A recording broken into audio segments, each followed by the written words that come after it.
What up, though, One Pride? This is the Roar of the Lions UK podcast, the podcast where One Pride goes worldwide. My name is Anthony Fitzpatrick. I'm joined this evening by Ryan McCluskey, which can only mean one thing. It is time for your weekly dose of college knowledge. Yes, it is time for the College Football Podcast. Let the games begin. And why, Ryan, are we letting the games begin?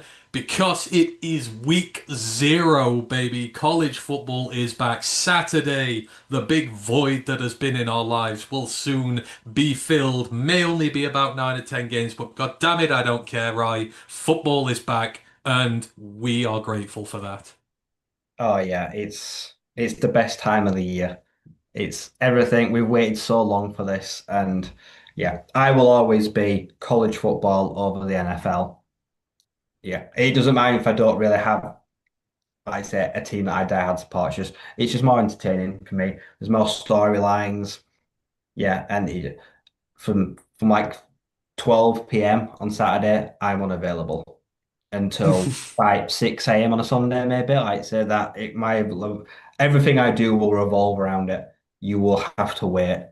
Exactly. This is the time of the year where sleep goes out the window, the schedule changes, our bodies know going to bed at 9 p.m. and 10 p.m. anymore is no longer an option. We staying up till 4 or 5 watching pack football and Mountain West football because that's the way we roll. Hope you are all as excited as we are. So for today, we are going to be looking through the week zero fixtures, which includes the Ireland fixture as well, which we are really looking forward to. We are going to be doing some dedicated team previews to some of the teams that you, our closest supporters of this podcast, like.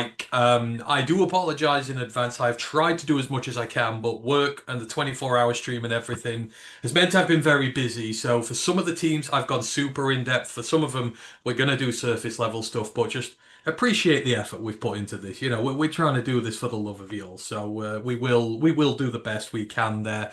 And then yeah, we'll take your questions. Any sort of questions you have, college football wise, regarding the start of the season. Anything you want to ask us before we get into the nitty gritty of all the games and that, and we get into that. Put them in the comments as always. Let us know. Let's just get all the housekeeping stuff out the way then. Let's welcome everybody who is in the building with us. So the Roar of the Lions UK Discord, if you want in on that, let us know. We'll send you across a link.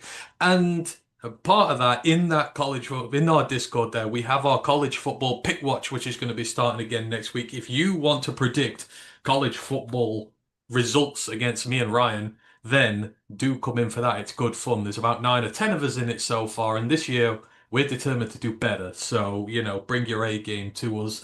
Main podcast, obviously. We've not done the main podcast this week yet because we had the simple matter of the 24-hour stream that we pulled off on Friday and Saturday in recognition of the 5th birthday of Roar of the Lions UK. We ended up raising over $1,200 on the day towards Habitat for Humanity over in Michigan and for Maggie's, the cancer charity over here in the UK. Our tip jar for that is still open, so if there's anyone out there who wants to make any last minute donations to it, I think Matt has put the link at the top of this stream, so you can still donate to that till about Saturday, Sunday, and then we'll do a final tally of everything that's gone on there, and then we'll get to giving the money to the charities. But we just want to say thank you to every single person who joined in with that stream, who donated, who shared, who liked, all that sort of stuff, and spread the word out there. That went much better than any of us could have ever predicted when we first thought we would do it. We thought well, we might have 5 people in the room all day with us, and that would be that. But it surpassed all expectations, and we did some good along the way. And hopefully, yeah, you all enjoyed it. And maybe in another 5 years' time, when we reach 10 years, we'll do something even bigger. Don't forget to like and sub to everything, Twitch, YouTube, all that good stuff. We are approaching 2,000 subs on YouTube now, so get the word out there. Get us on that final push to 2,000. That's a big barrier for us to break as we keep looking to expand. Don't forget, we're part of Lions Nation Unite as well. Herman Moore's project to bring together a whole host of Lions content creators into one room to talk everything and anything Detroit Lions. We're affiliated on Twitch, we're monetized on YouTube, all that sort of stuff. So if you want to help us that way, great. But, we just love having you in the building talking ball with us. And we are always honored that you choose us as your podcast to listen and get your football knowledge from. And we've got the feedback forms, the merch store, all that sort of stuff. You know the drill. So we've got that all out the way. Let's just give a shout out to everyone in the building. I will come into Twitch in a minute. So if anyone's on Twitch, don't worry. I will get to you today because I keep forgetting. I know Mile Marker and Brent are in the building.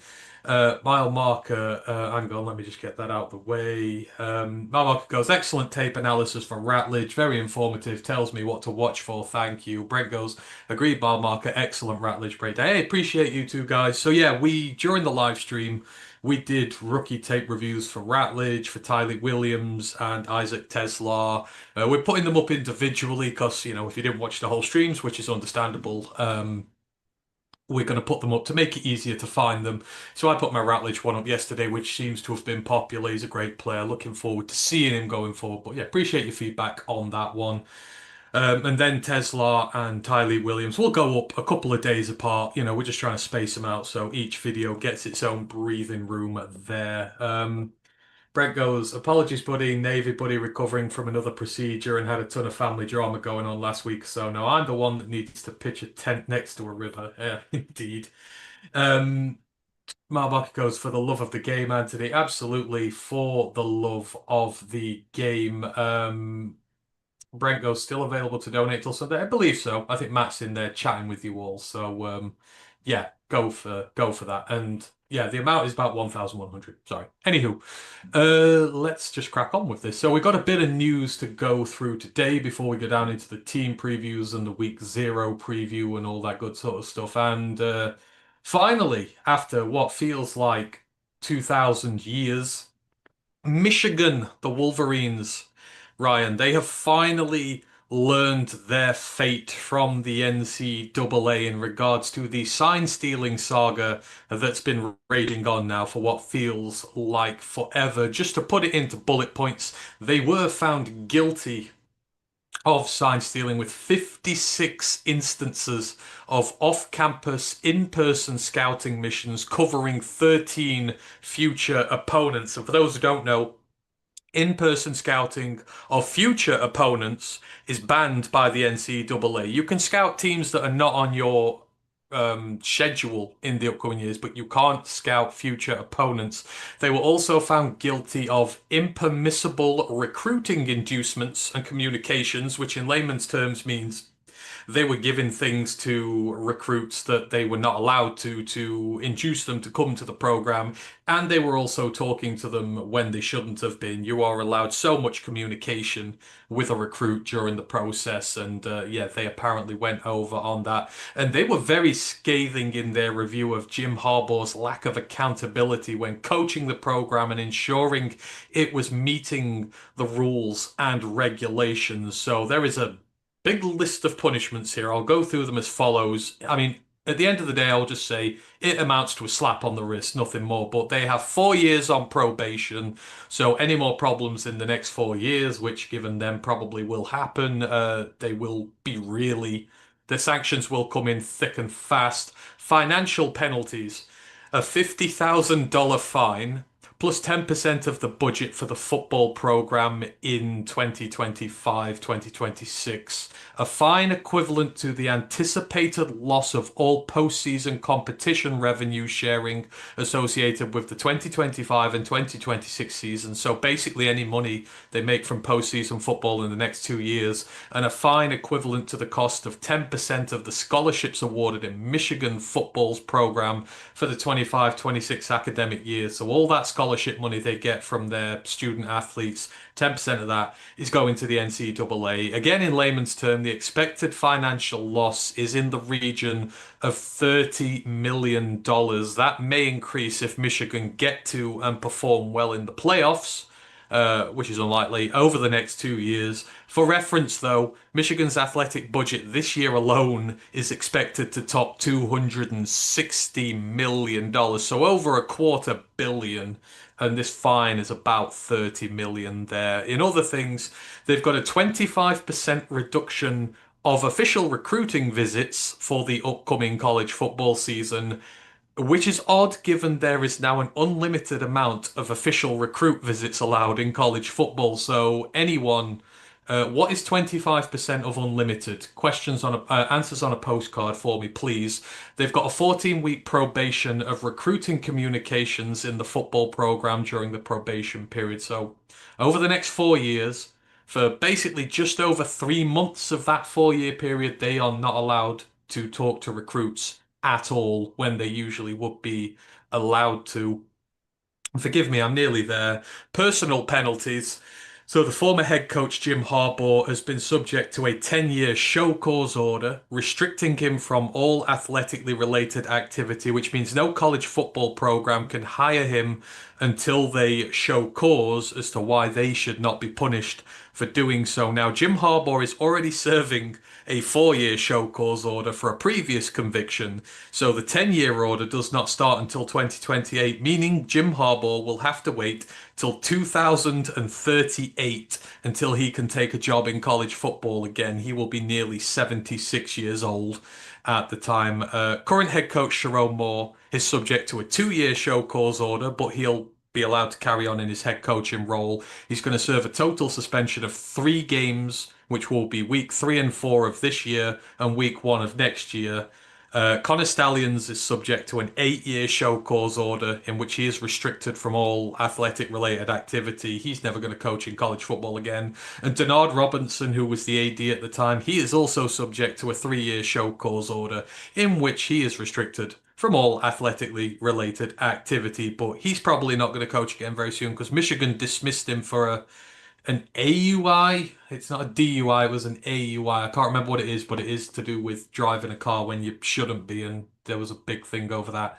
The committee stopped short of any serious punishment like vacating wins or postseason bans, stating that athletes of today's team should not be punished for the mistakes of previous regimes. I apologize, Ryan. That is a lot to go through in one go there, but the investigation has taken years, and basically, what's happened is the NCAA have tickled Michigan's balls a little bit and not really done anything that's going to affect them. There's the money in there. Harbaugh's never going to coach in the college football world again, but it kind of feels like, what was the point of all this if this is what the end means was going to be? Yeah, it's not problem to me. The problem to me is though that you see the outcome and you realize for other programs there's no deterrent. If this is what's going to happen, then why would other teams who would maybe get away with it and get killed, get caught later down the line, what's to stop them doing it? As you say, postseason like fines and that. Michigan ain't making the playoffs this year, and they're definitely making it this year. Like it's like if only for 2 years, so like those could easily come and go 2 years, and they don't owe a penny. Like it should be the next time they make the playoffs and the season after that, not 2 years from now. So yeah, it's a whole lot of nothing. It's a slap on the wrist. It will not affect the program one iota on the field. Off the field, yeah, it's going to give some of those admin in the front office probably a headache for the next couple of years. And yeah, it might lead to some redundancies, some cost cutting, like I said. But yeah, the real people behind the scenes may suffer, but I can't see any impact to the athletes right now anyway. Yeah. It feels like in recent years, a lot of slap on the wrists. I look at Arizona State recruiting all them players during COVID, having meetings, waiting till dark to show people around the stadium when all facilities were closed and you could not have anyone on campus, and they covered it up. It took years. And yeah, ultimately it ruined the program. Like I say, you lost the AD, everyone gone, like I say, it crippled the program, but ultimately in the long term, it didn't really have an effect. It didn't No. take them that long to bounce back. So yeah, the punishments never really seem to fit the crimes in college football. No, no, they do not. Yeah, this thing was pointless. And yeah, like Stallions was never going, no program's ever going to hire him again. Sharon Moore, yeah, he's fine because his order will be up by the time he needs a new team. Yeah, this just all seemed pointless. Brent goes 30 million, that equals one donation. Yeah, it does. Like one booster could pay that off, and And still, it's still that's thought like, money they wipe their ass with. So and we'll still never know what happened. No no, one's ever going to come out and say, yeah, he was a spy. Or, no. like, say, yeah, we paid him.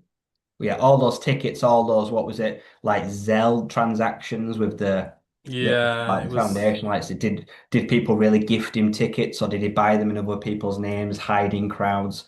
Yeah. I've It's seen the Netflix documentary, like I say, but Conor will never talk about it. He'll never say the ins and outs of it because well, he can't. no, Also, like I no. say, yeah, a lot of people's reputations professionally, they've already been ruined. Yeah, absolutely. Mark Marco seems to be a pattern. My late spouse loved the Wolverines, but despised Harbaugh as a man. Said Harbaugh walks away from the messes that everyone else has to deal with.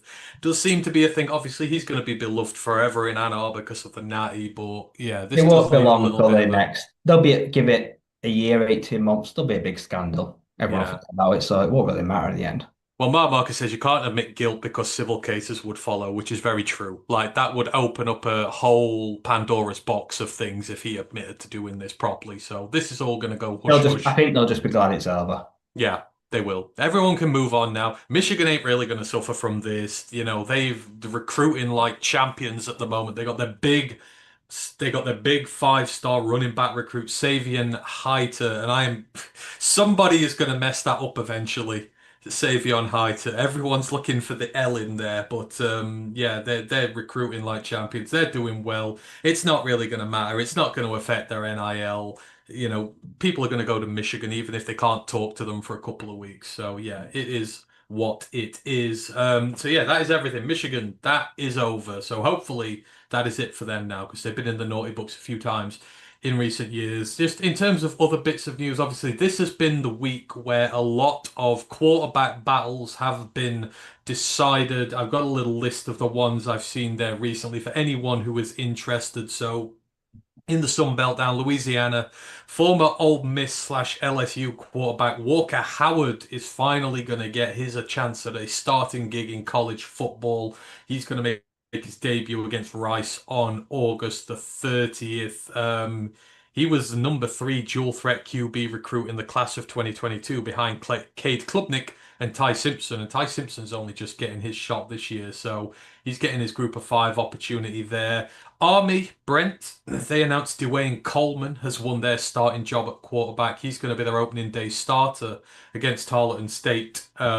He started one game last year. He's played some running back in there for them, so he'll know that system pretty well. A big one, right? CJ Carr wins the job at Notre Dame. He got pushed very, very close for that job, and it was looking at one point like he might not get that. But he's going to get the job there. CJ Carr is. He's the superstar recruit they had last year. Well, not superstar recruit, but the high four-star recruit had last year. There's a lot of hype behind him, and with him getting that job as the pocket passer.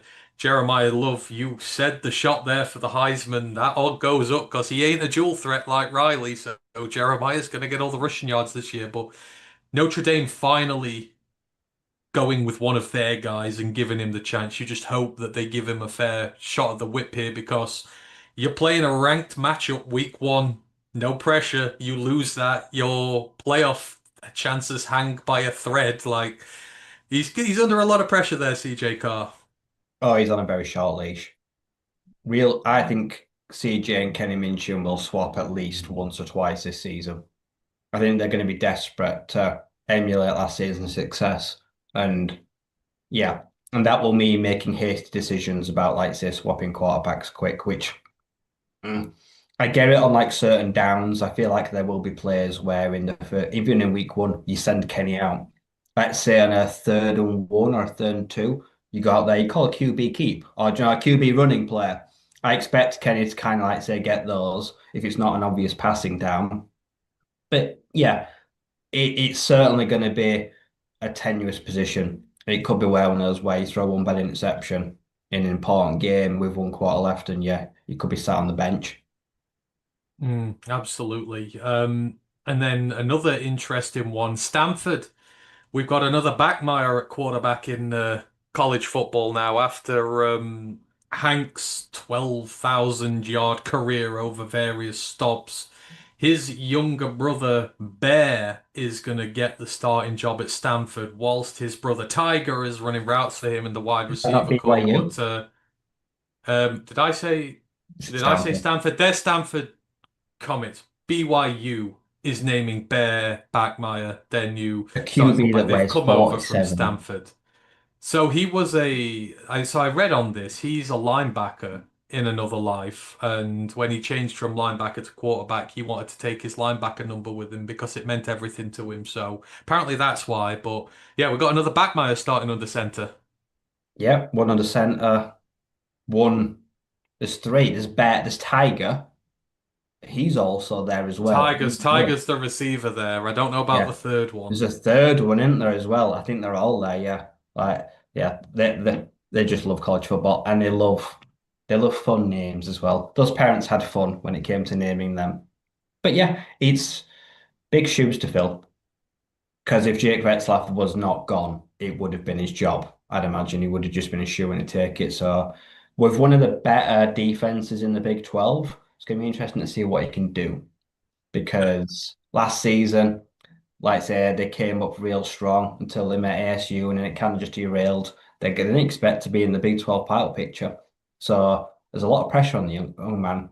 Like I say, so it's going to be a very much this will be another one where could be on a short leash because that's it. It's quite an experienced room, isn't it? There's other guys there, so Yeah, and the amazing part is he is going to be in program history the first ever true freshman to start his first game on campus. Because of course he went to there's a Stanford, go. but A they lot of them never go. Yeah, actually he yeah. never actually went to Stanford. He committed to Stanford, went to Stanford, then transferred when the whole stuff with Luck and Reich and that happened. But he is the first ever true freshman to start the first game of his career at BYU. And a lot So of them go missionaries, don't they? So they don't yeah. as freshmen. Yeah, so this is a momentous pick by them. It shows the faith they've got in Oh him. This yeah, is like it's something a they bold don't do. decision. And do you think of some of the quarterbacks that have come through BYU's program, like program legends, guys who've gone on to the NFL and done well, and none of them have started their first game. So you're gonna say there's a lot of hype around Bear. Yeah, like I say, it's definitely a big show of confidence in him. So it's going to be very interesting to see how he goes. Yeah, I'm rooting for him. Like I said, I had BYU high on my list until the whole Retzlaff thing comes out. But yeah, he could shock quite a few people. It's a talented team, and yeah.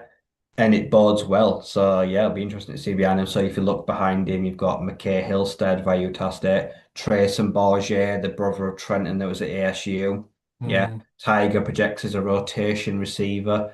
So yeah, like I said, the Backmeyers are it's a proud footballing family. So and if we mentioned Hank, like I say that like I said, he put up good numbers. He didn't have much success as a whole, so he wants to, like I say, live up to his big brother's name and also be better than him. So that internal pressure from the family as well. We see it with a lot of football families these days where they push each other. It's healthy rivalry. Yeah, absolutely. And he's not the only true freshman who's going to be starting this year who's won himself a job recently.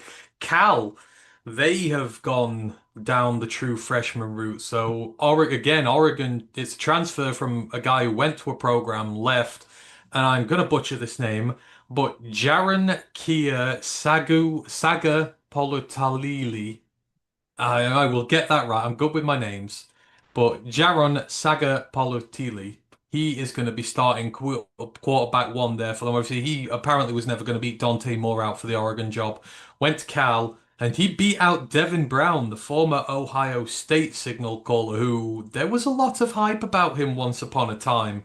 And his descent into utter nothingness continues. Cal going the true freshman quarterback route. I mean, given where the program is, probably not the worst thing, reset at the position, but another true freshman who's going to have a chance on what was a pretty decent team last year. That was a good defense. The offense put up 40 points quite often. We could see some true freshmen slinging some darts this year.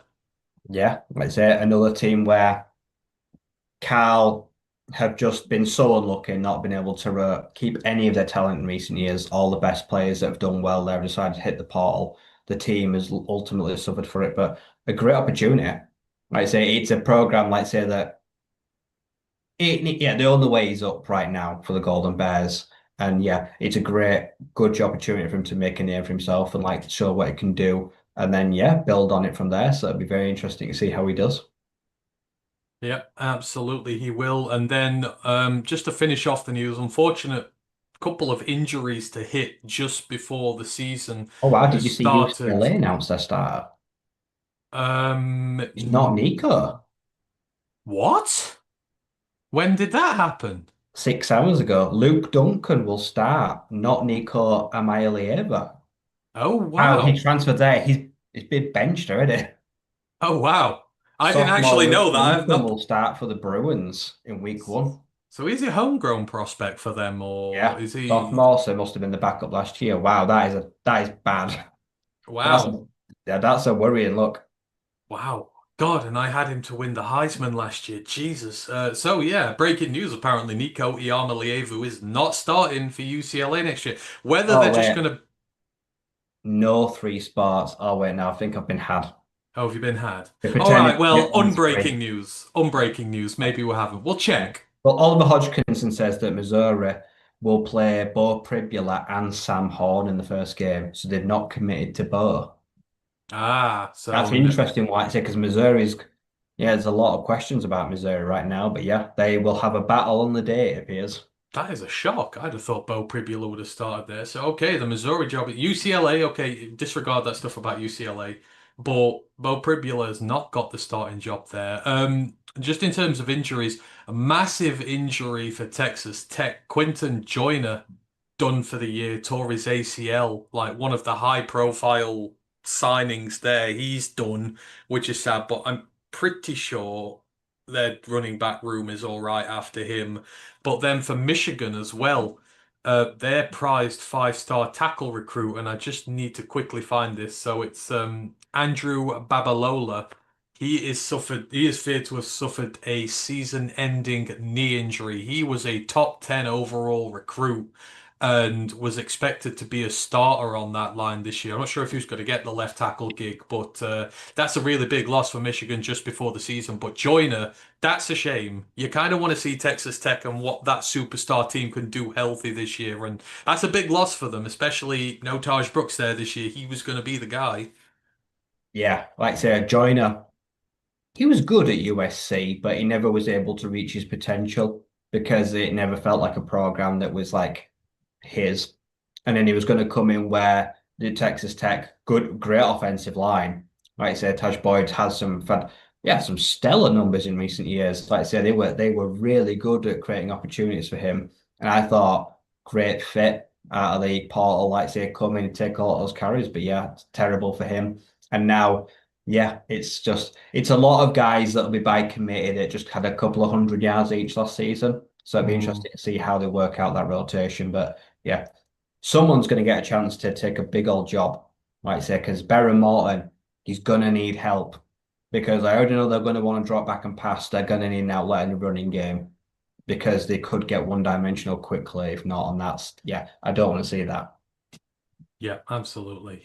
So yeah, hopefully those two recover for next year, and for Babalola, Michigan should hopefully get him back in 26, and he can go on because I know he is one of the prize jewels on that line. Right, let us move it on into one of our main segments for the evening. So, as we mentioned last week, we are doing some specific team previews. Unfortunately, we weren't able to do the regular team previews this year. There's 136 teams in college football now. It is very difficult to preview them all. So what we thought we'd do is we will preview a certain select group of teams. Me and Ryan have been given a team to follow this year by random choice who we're going to dive down on. And then we've done a couple of teams that you lot in the chat like as well. Some of our more dedicated followers there. We wanted to do some specific segments for you as well. So you know as much about your team as possible going into this year. So we've got about 6 or 7 teams on the docket, if I remember rightly. So we'll start with mine and Ryan's teams first. So obviously, remembering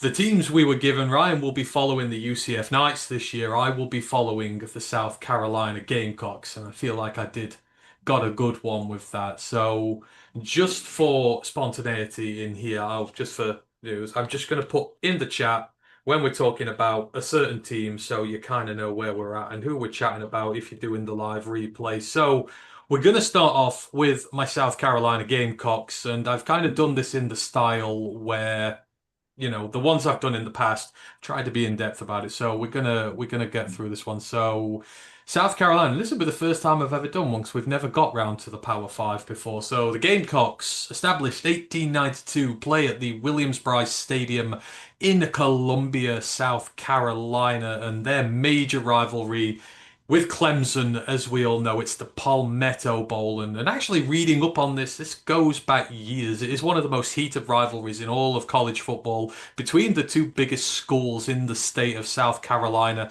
This rivalry dates all the way back to the Civil War, the American Civil War, and specifically the Reconstruction era that followed. Clemson was founded deliberately as an ideological counterpart to the main University of South Carolina, which they believed was shifting away from its agricultural roots. And there has been major tension between the two ever since, as the initial fight has gone into law, and these two teams do not like each other at all. In terms of the Gamecocks themselves, over the last 2 years, their 23 record, they went 5-7 overall. They went 3-5 in the SEC. Turned a big corner last year. 2024, they went 9-4 overall. They are 5-3 in the SEC, a winning record there. And we start with the head coach, Shane Beamer. He's 48 years old. He is rare. He is a hybrid coach. He has coached both sides of the ball. He's not offensive or defensive. It's his fifth season. He's been in coaching since 2000. He's learned under some big names, the likes of Philip Fulmer at Tennessee, Steve Spurrier at South Carolina, his father Frank Beamer at Virginia Tech. He's worked under Kirby Smart, Lincoln Riley. He's coached DBs, linebackers, running backs, tight ends, special teams. He's an extensive recruiting coordinator. His recruiting classes are always good. But this is his first head coach gig. After his first 3 years, sitting on a very tenuous 20-18 record with no winning records in the SEC and coming off was what was described as the hardest schedule in the country, but they were 2-6 in that third season. Then something changed. So as I mentioned, Beamer has recruited at a high level. He's been credited with implementing a great culture in the building. It's started to pay off. They went 3-1 over the last four to finish 5-7, and they carried that momentum over into what was a critical 2024 season for him. Despite starting 3-3, the losses were all to ranked teams. LSU, they only lost by 3 points, should have won that game. Ole Miss and Alabama, which they only lost by 2 points, so they took the big teams all the way. They found their groove at last. They rattled off 6 straight wins. They had 3 wins over ranked teams in Texas A&M, Missouri, and bitter rivals Clemson. They did finish with a loss in the Citrus Bowl, but they ended up going 9-4. They had their first winning SEC record under Beamer at 5-3. They blew their 5-win projected total out the water, and as a result, Beamer won SEC Head Coach of the Year. He's only the third South Carolina coach in history to win that award after Lou Holtz and Steve Spurrier, and he ranks second all time in top 10 wins for a South Carolina head coach. He's known for his Beamer ball, so it's fast paced, it's aggressive, seems to be flourishing at last, and it's bringing the fans back to watch the team play when they've kind of grown indifferent towards the team. But very big things are expected of this roster in 2025. It's last year, right, big year for Shane Beamer, and this year, probably an even bigger year. You've got a potential Heisman candidate leading your team. You've got a lot of talent there. You've lost some, but you've shown you can be legit now. You've shown you can play with the big boys. Now can you go out and beat the big boys? Yeah, it's a massive year for him. The amount of talent in recent years that has passed through that door, the players, the recruitment, the kids from high school, the guys out of the portal. It's always been a team that's felt like it's been like a couple of individuals and not solid units. And it's always felt like one side of it's kind of let it down. They've always got like highlight players, they've got big players, they obviously get nationalized tele games, they're a big fan base, a passionate fan base, good stadium. And it's not like they've had their fair share of very good quarterbacks in recent years. Like that is one position they've not lacked at, but it's not resulted in much. Whether that's skill positions, defense, coaching, the coordinators, it's just always been stuff's not been there at the right time. And right now, I like Beamer, but it feels like sooner or later they're going to get fed up and they will just pull the plug on him. How many like plethora of talent we give him if he can't make it work. So it's a big year for him, huge year for sellers that People are already looking at the future. They're already looking at him like NFL quarterback. Like I said, I'm thinking about the now. I want him to leave school and be like one of those Gamecocks QBs that they remember fondly. Because how many Mm, of them in recent years can they say back and like, oh yeah, he doesn't have to buy a drink the next time he comes here. That's kind of what you want to be remember like that. And yeah, these teams they've got big expectations because they've not been competitive in the SEC in a no, number of years.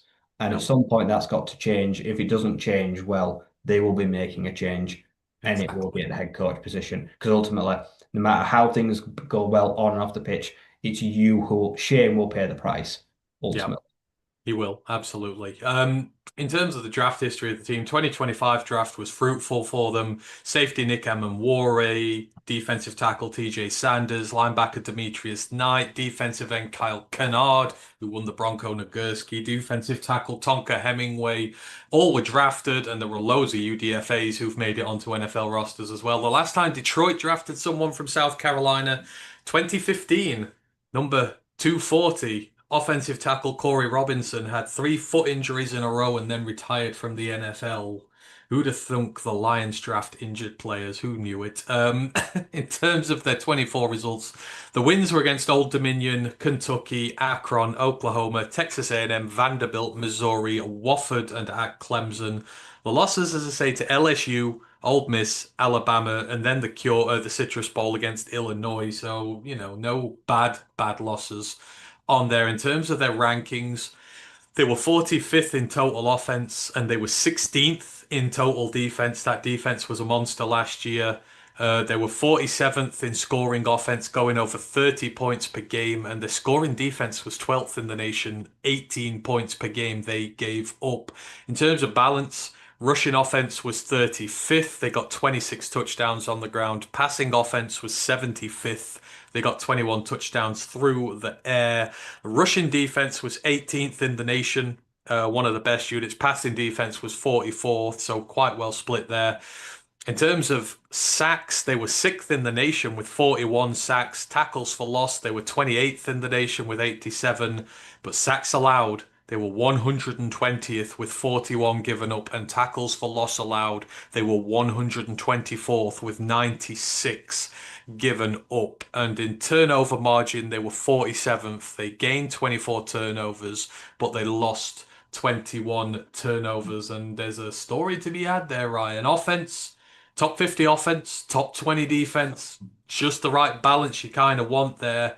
But when you've got a true freshman quarterback in and you're allowing people to get in the backfield all the time and you've got a high number of turnovers because that's what you're going to get with a true freshman, that was that final 10% I think they didn't have, which didn't translate into the big wins. Remember the LSU game? We were screaming at that. They should have won that. Maybe just a bit of youthful inexperience, but this is a good all-round team. It's just got to take that little balance, and you would expect with Sellers getting better this year and tinkering with that offensive line, this is a very balanced team which could do the entire thing. But that tells a story, the stats last year.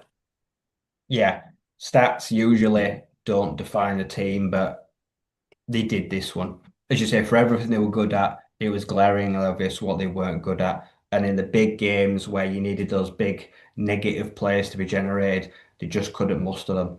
And they couldn't kill drives. And if you can't be a drive killer, like say you're always like say playing against the clock because it's always just draining. It's putting you under more pressure. It's going to be really difficult to go against. So this year, those categories they need to put emphasis on them. They need to find better ways to move personnel around, try different formations. You can't just go in with the same mindset, doing the same things and expect a miracle. You're going to have to change it up a little bit this year. You're going to have to be more aggressive as well. You're going to have to take risks and commit more bodies to try and plug that gap.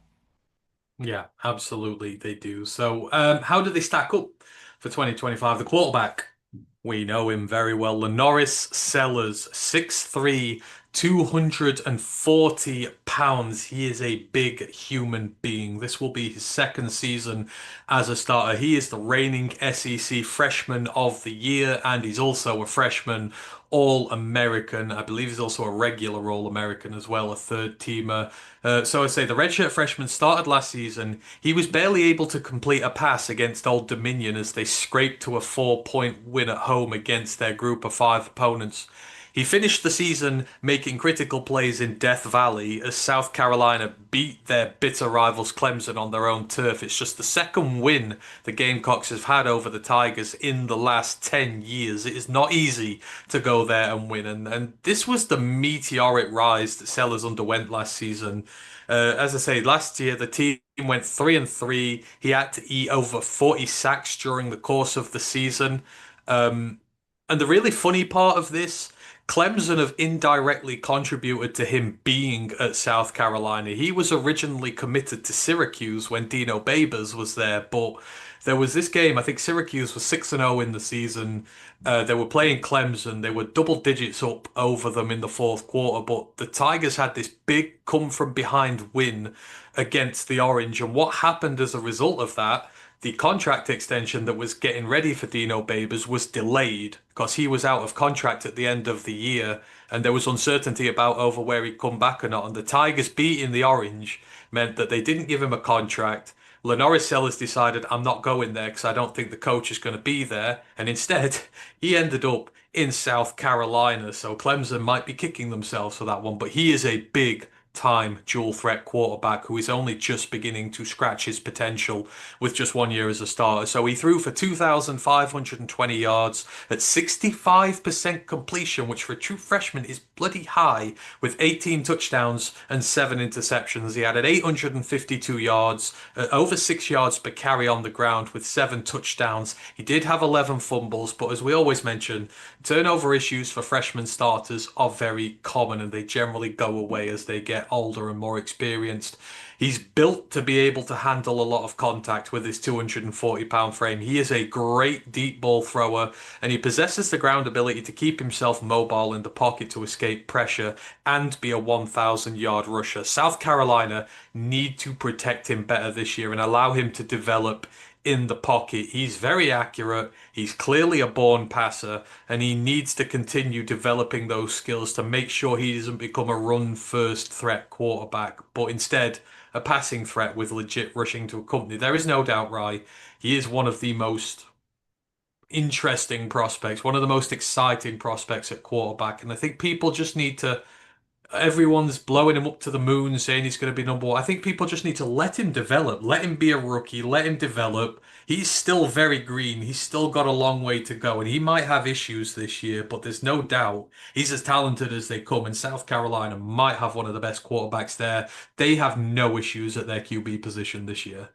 No, this is probably the best QB they've been blessed with in a number of years. As you said, people, as for a redshirt sophomore, people are already putting unnecessary. He's got enough pressure on him as it is, just from the fan base and from his family, the friends and the staff, let alone the draft analysts and the scouts that are already thinking about when he turns into a junior and what class he declares in, like I say. So he just needs to focus on the now.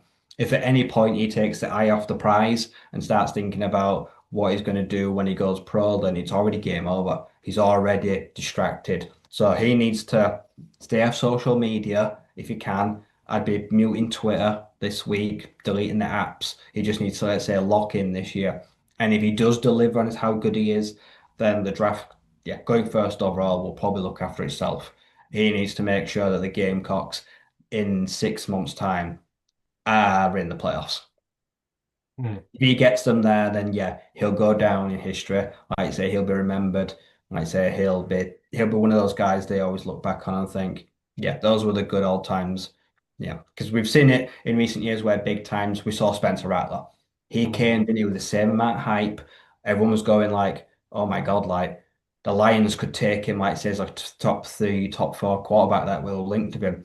And ultimately, it felt like he crumbled. It felt like the pressure at times maybe got too big for him because there was still plenty of talent on the roster at that time as well, and he failed to live up to expectations. And yeah, I don't want to see it happen again. No. No, I just want to let him develop. Let him be like with the Lions rookies this year. I just want to let him develop in peace.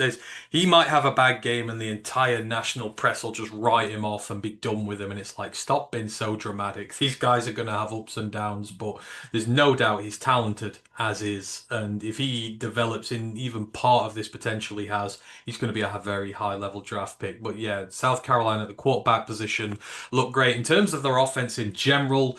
New offensive coordinator this year, Mike Shula, is in. So Dowell Loggins went to App State to get the head coach job there. So they brought in Don Shula's son. He moves up from a senior offensive assistant from the program. So it's an in-team hire for them. Leading rusher Raheem Sanders went to the draft, but as we mentioned last week, the portal coughed up Rasul Faison.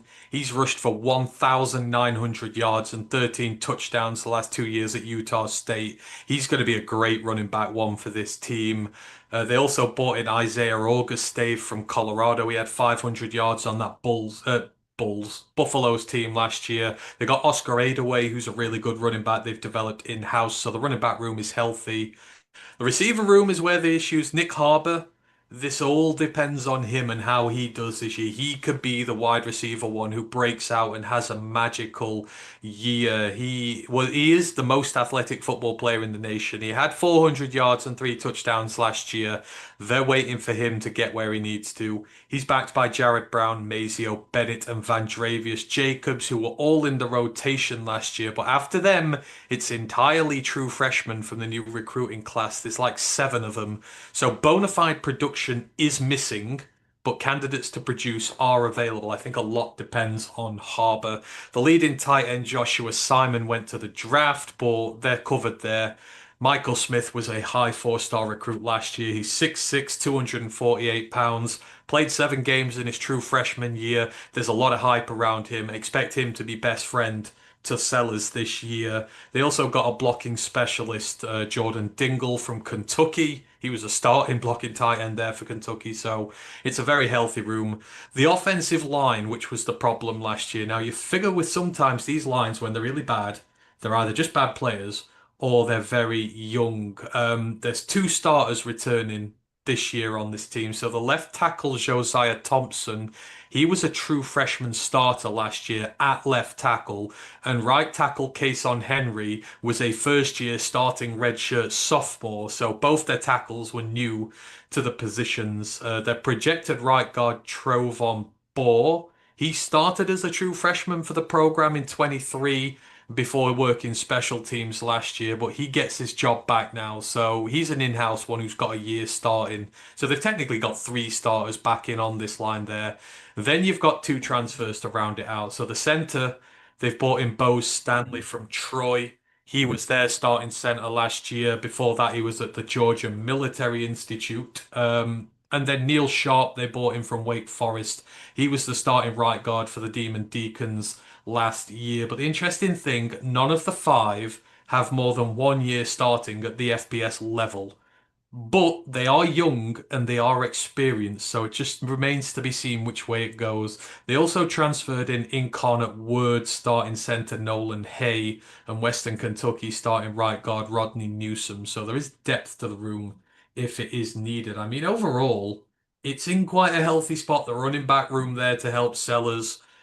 There are a lot of young guys on the offensive line, which might be a problem, but the critical thing is they've all had a season playing and they're probably going to see exponential growth from that. They've recruited well. Overall, it doesn't look too bad. It just feels like the receivers are what's going to make and break this year. This is Harbour needs to be good this year because the receiver room needs a star, and if that happens, they should be fine.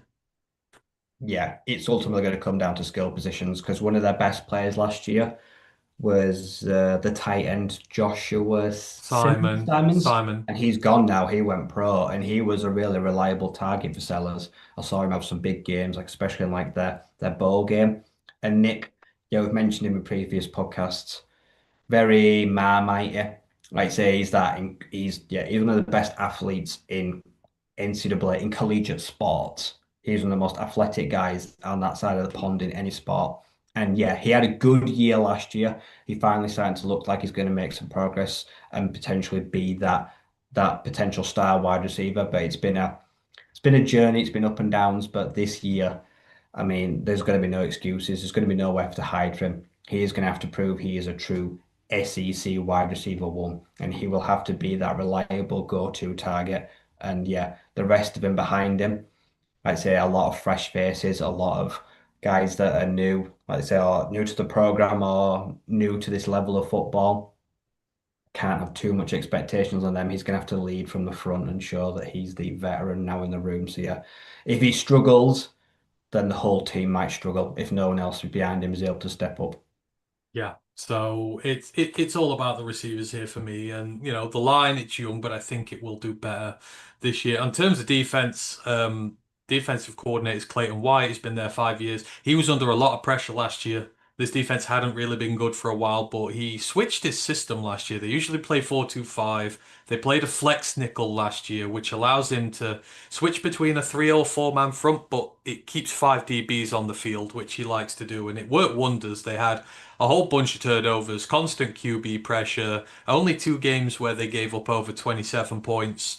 There's a lot to replace this year, but still there's a lot to like on this team. So obviously Bronco Nagurski winner Kyle Kennyard, he's in the NFL now. His 11.5 sacks have gone with him, but you've got a burgeoning superstar on this team. True freshman last year, Dylan Stewart, who has the potential to be a number one overall pick. He is ready to step up into those shoes. He had 6.5 sacks and 3 forced fumbles last year as a true freshman. So he's about to go manic this year. Opposite him is the senior Brian Thomas Jr. He had a 4.5 sack season last year. He's developing. So the edge department is healthy and they've got real depth there. They bought in Jadeveon Clowney's younger brother, Demon, from Charlotte. He's like edge 4-5 on the depth chart at the moment. So they are very well prepared at the edge position. DTs, they did lose Tonka Hemingway and TJ Sanders. Both got drafted. They had 8 combined sacks between them. Um, they got some homegrown replacements, Monkel Goodwine and Nick Barrett. But they've transferred a lot in. They've transferred in starters from Bowling Green, Georgia Southern. They took a JUCO superstar, Xavier Hines. He's got a big burgeoning pass rush reputation there. So they're replacing the production, but they do have their homegrown guys. Linebackers the problem. All the team's starting linebackers went to the NFL. They've got one promising prospect called Fred Johnson. He saw time as a true freshman last year. He's probably going to start. The rest of them are transfers and incoming recruits this year, but they only play 2 linebackers, so they only need to find 2 of them. So it's not the worst problem to have. In the secondary, O'Donnell Fortune, the cornerback, went to the NFL. But they raided NC State for their replacement, Brandon Cisse, our starter. He's going to be a day one starter for them there. Judge Collier on the other side broke up 8 passes last year. They took the Ball State starting cornerback Miles Norwood as well. He had a great year last year, so they're stacked at corner and they're stacked at safety despite losing Nick Emenware. And these are 2 names to really watch on the draft circuit. So Jalen Kilgore's a true junior. DQ Smith is a true senior. These two have both started ever since they stepped on the field as true freshmen. They are vastly experienced. They're still really young. They're probably both going to come to the draft this year if they have a good year. But to have to have a true junior and a true senior who've played every single snap of their college career that they can is rare. So the secondary is going to be good. So, I mean, overall, this team is in a good position to make serious waves for me this year, providing Harbour takes the next step. You've got to find your linebackers, but I think given all they've lost, I don't think there's that many questions about this team this year. I think it's more a mentality thing, right? Can they go hang with the big dogs now? Yeah, like I say, they had a strong draft class, a lot of big names left and went on to go pro. They've been busy, they've been active, not sat on their hands. They've gone out and got some replacements. As you mentioned, they've still got one of the most disruptive, potentially best defensive players in the country on that line. It will just be, yeah, how they hold up in the middle. That will probably ultimately be what defines that defense. So the guys that were the depth players are going to have a big old time this year, stepping up, stepping in, and being those guys that can be relied on, especially against the run defense, which will be probably where they're potentially made or breaking. Yeah, absolutely, it will. And then just finishing off with their schedule. The schedule falls nicely this year. They've got 7 home games, just 4 road games, and they've got a neutral venue as well. So they start against Virginia Tech in Atlanta, which is their neutral game. They've got SC State at home in the non-cons. Then they begin their SEC journey at home to Vanderbilt, away to Missouri, and at home to Kentucky. Then they get a bye. They've got a road trip to LSU, home games against Oklahoma and Alabama, on the road against Ole Miss. Then they get the second bye, so the byes are positioned well. Then they're away at Texas A&M, and then they finish with their 2 non-cons at home to Coastal Carolina and at home to Clemson. So your home slate in the SEC is Vanderbilt, Kentucky, Oklahoma, and Alabama. I mean, Bama, who knows what they're going to be this year on the road. You've got Texas A&M, Missouri, LSU, and Ole Miss. Like the road games immediately stand out there. You need to take one of the ones against LSU or Ole Miss and make sure you put away Missouri and Texas A&M. But as far as schedules go, no Georgia, no Texas. You've got Alabama at home. That is a schedule where you could potentially do some damage as long as you win some of those high-profile away games and probably beat Bama at home. Yeah. Sometimes the stars align, yeah. If you can miss some of the big boys in that year and you've only got to maybe their biggest test is Bama. If you're able to overcome that, then you're going to be set up pretty nicely to make a decent run at one of those outer playoff spots. So yeah, the schedule's there, the roster's got the pieces it needs to do. They've got significant pressure on themselves. So yeah, there's no excuses. I don't see any excuses this year. Nope, I do not either. So that is your breakdown on the South Carolina Gamecocks, who I will be following very closely this season. Gonna move this one over to Rye. Now he will be taking a look at the UCF Knights and the return home of a hero whose stock has fallen. Oh, I wish I could have the level of optimism you do for the Gamecocks.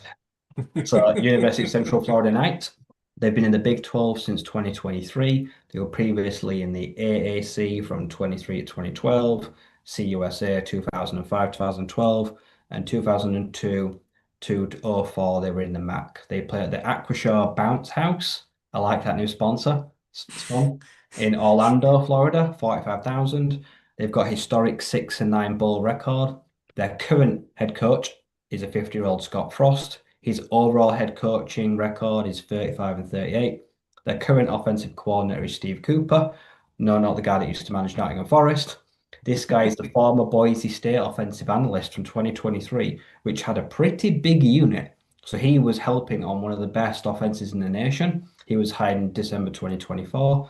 And December 2024, they also brought in their DC. Now, Alex Grinch, he's got a lot of P5 experience, a former Washington, D.C. Husky. He's been nominated for the Broyles Award, which is the best coordinator in the country 4 times, and has made the semi-finals twice in those. So he's very good.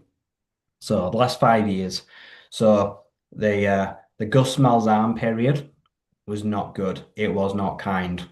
So last year went 4-8, missed out in a bowl game in 2023. They went 6-6. They lost in the Gasparilla Bowl, so they've gone 6-7. That was before. So, and then yeah, the last good year, 8-5, 2022. That's when we saw Scott leave. They lost the Military Bowl 2021. They went 9-4, won the Gasparilla Bowl. And in 2020, went 6-4 and lost the Boca Raton Bowl. So, as Ant alluded to, the prodigal son returns, Scott Frost. And for a lot of people that don't know, he led them to their most historic season in franchise history, program history. So in 2017, the Central Florida Knights went 12-0 in regular season. They went 13-0 when they defeated Memphis in one of the best games I've ever seen. 62-55. They beat the Tigers in the AAC title game. It was just absolutely wild. They would then go on to defeat Auburn in the Peach Bowl, and they would finish they were the only team in the country in the FBS with an undefeated record. They would finish 6th in the AP poll, 7 in the Coaches Bowl. Somehow, though, they did not make the playoffs. And Scott Frost, for lesser words, yes, he went in on the committee that year. He could not believe it that they didn't make it. They were so upset that the program named themselves national champions. And everyone remembers this. They had the belts, the wrestling belts, they made rings, and an actual lawmaker in Florida passed a resolution to declare that they were the national champions. And the mayor of Florida announced, the governor announced live on TV on January 8th, 2018, on the day of the national title, that they were national champions no matter what happened in the result before the Bama Georgia game. And it's ever been ingrained since then, like I say, that they were the forgotten national champions. And it was an outstanding team. And it will long live in the day, whether you think it's corny, whether you think it's brilliant, but they were a truly outstanding team and they were absolutely fantastic. So, but yeah, that's where it kind of ended there. So Scott has now returned. He's had a previous stint. He went to go coach Nebraska, left there in 2023. And let's just put it this way, from a report on July 8th from the New York Times, he did not hold back about his time as being a Cornhusker. He hated it. So he said, I didn't want to leave. I got tugged in a direction to help my alma mater. I really didn't want to do it. It wasn't a good move for me, and I am lucky to be somewhere else where I'm happier. So yeah, that's not what you'd like to hear, but he did not hide it. He went public and said it was a totally wrong move for him. For him, his family, professionally, it was a bad decision on his part. In 2024, so at the end of 2024, he was hired as a part-time offensive senior analyst with the LA Rams, primarily helping special teams on offensive defense. And like I said, but after that short stint, after the Gus Malzahn era, he has agreed to return back to where where he's had the most success. So he's back this year, taking over the Knights, which have not done well in Big 12 play.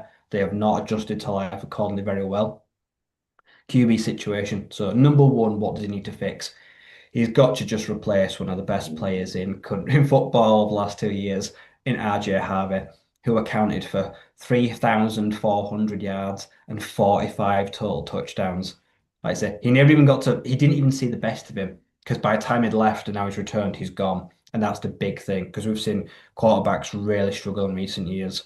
So, likes of John Rice Plumlee was a great dual threat athlete and went to pro, like say, drafted in NFL and baseball. But the team around him was just not good and he really did struggle. So this year, right now, as a report, it's still a pretty open QB battle right now. They've got Taven Jackson, who has got limited Power 4 experience, big quarterback with a big dual threat ability and a strong arm. But they've also got Cam Fancher. This guy's got 26 combined starts under his belt, though, from Marshall and FAU, which does offer a solid veteran presence. Apparently, they're not going to announce a starter. Well, I imagine till the end of this week, next week, but it could go right up until the actual game that is going to take place. So it's very interesting what's going to happen with the return here. So yeah, so for their schedule for this current season, which will be their third one in Big 12 football, it's yeah, it's going to be a struggle. So their schedule opens up with, I don't know, I think an interesting, difficult game. They open up at Jacksonville State, a reigning conference champion. They may have lost Rich Rodriguez and, like say, their star running power, but I do think they will pose a stern test for the Knights coming up. But then, yeah, and yeah, you get NC A&T, so you got North Carolina A&T. Lions fans know that well. But this is where it gets tricky.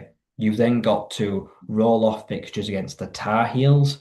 You've got Kansas State, Kansas Jayhawks, Cincinnati, West Virginia, Baylor, Texas Tech, Oklahoma State, and BYU. So they're getting most of the Big 12 hitters this year. Like I said, they're avoiding both Arizonas, but like I said, Colorado, but they've still got Kansas State, they've still got Baylor, Texas Tech, and BYU. So this is going to be a very testing season. I don't see them getting back to bowl eligibility not this year. Not with the limited work he's been able to put into the roster right now. I still think sometimes when things aren't going well, all reliable. Like kids have that blanket they love from when they're born. Scott Frost is that. When times get hard, you go back to the familiar face. He was unhappy. Like I say, I think ultimately he will get them back where he wants them to be, an 8, 9, 10 win team. This will not be the year. I think this year, looking at their roster, they're just looking for parity, 6 and 6. Like I say, it's going to be very difficult, even that with a new quarterback and replacing a whole run game. So it's going to be an interesting this year. But I think I'm going to temper my expectations this year. 5, 6 wins. If they get over 7, I think it's been a very good year in his first year back with the program. But yeah, there could be any win total this year because he's joining an incredibly competitive Big 12 right now. Yeah, and their depth chart's crazy. So eight of their offense are new starters this year. Yeah, Eight of the 11. it's a whole new outlook right now. 7 of the 11 defense are new starters, and 6 of the 7 special teamers are new. Like, I think he's just bought an entire new. It's difficult, isn't it, when everybody's a transfer into a program to know what a team They're just is not going to going to gel be. that quickly. No. Gus Malzahn has left this program far worse than when he arrived. Mm. He's And someone that I talk about going to be remembered fondly. I don't think he'll be remembered fondly. no. I And it's didn't like the crazy. hire at the time. No, and I can't name you. And I know, my Big 12 football, I don't know a single one of their starters who's remained from last year. Like, this was a program I knew as well. Like, KJ Jefferson was there and it didn't work. And I don't know what the hell happened to his replacement. He must have CBS transferred, but reports as well say UCF defensive back claims Gus Malzahn left for SVSU offensive coordinator without even holding a meeting to say goodbye. He just got up out of a meeting one day and left and never came back. Didn't even tell this them he was leaving, apparently. this feels like a sitch when Timmy Chan got put into Hawaii when he just got left with a program that was dead in the water and no one cared about it no more. And like it One took day after the season-ending loss to Utah, he left. So 24 hours after their final loss, and he was gone. So Gus could not wait to leave, and yeah, not great. Yeah, the Gus bus has gone. So, yeah, UCF is going to be an interesting one. That's going to be watching the development of a brand new team this year, whereas mine's going to be kind of watching the evolution of one that's already there. So, yeah, let's move that on. So, those are the two that me and Ryan are going to be watching this year. Now, we're going to move on to some of the teams that you guys in the chat follow. And I said I was going to do some work on some of these teams. So, first up, mile marker, if you are listening out there, we have our preview for the Minnesota Golden Gophers. And this is a team I'm looking forward to seeing this year. So the Gophers, established 1882, they play at the Huntington Bank Stadium in Minneapolis, Minnesota. And I wanted to do the rivalries because I have learned one of the best rivalries in all of college football from this. So one of their main rivalries, Minnesota, is with Iowa, and it's called the Floyd of Rosedale, which sounds so British when you talk about it. But yeah, the winner of the game between Minnesota and Iowa is awarded the Floyd of Rosedale, which is a 44 kilogram bronze pig trophy. Now, this trophy began in 1935 when, in an effort to apparently de-escalate tensions between the two teams and the fan bases, Minnesota Governor Floyd Olson bet Iowa Governor Clyde L. Herring a prize hog against an Iowa prize hog that Minnesota would win the game. And after Minnesota did indeed win that game, Iowa Governor Herring obtained a pig which was donated by the Rosedale Farms, and he named the hog after Governor Olson. His name is Floyd, giving birth to the Floyd of Rosedale, and that is just this is why I love It's a college nice football, rivalry right? side, though. I like that. This is yeah, two governors getting big, betting a pig on each other that their team can beat the other, and then the winner gets a pig, they roast it off, and they all eat it, and it's wonderful. But yeah, the Floyd of Rosedale is the is the trophy between Iowa and Minnesota. That's forever going to be one of my favorite rivalries now, and they got a rivalry against Michigan as well called the Little Brown Jug. So Oh, I wonder what that's for. yeah, so the Michigan-Minnesota football rivalry is the first and oldest trophy game in college football history. So the winner of the game is awarded the Little Brown Jug, which is actually a 5-gallon earthenware jug, so it's not that little. But apparently the jug was used by Michigan in the 1903 matchup to prevent Minnesota from tampering with its water supply. And according to folklore, after the game, it was then stolen from Michigan by a Minnesota custodian when the game was done. And then they started using it as a trophy afterwards. But Minnesota do not change. Those rivalries are absolutely tremendous. In terms of the team itself, over the last 2 years. In 2023, they went 6-7 overall. They were 3-6 in the Big Ten. In 2024, they went 8-5 overall, and they're 5-4 in the Big Ten. So they're getting better. The coach, very contentious coach, PJ Fleck. He is 44. It is his ninth season. Sorry, he is an offensively minded coach, but he is a polarizing figure. But he's won with a track record of success at tough to win programs. He bit his teeth into coaching with Northern Illinois, Rutgers, and then the Tampa Bay Bucks coaching wide receivers. He got his first head coach gig at Western Michigan in 2013.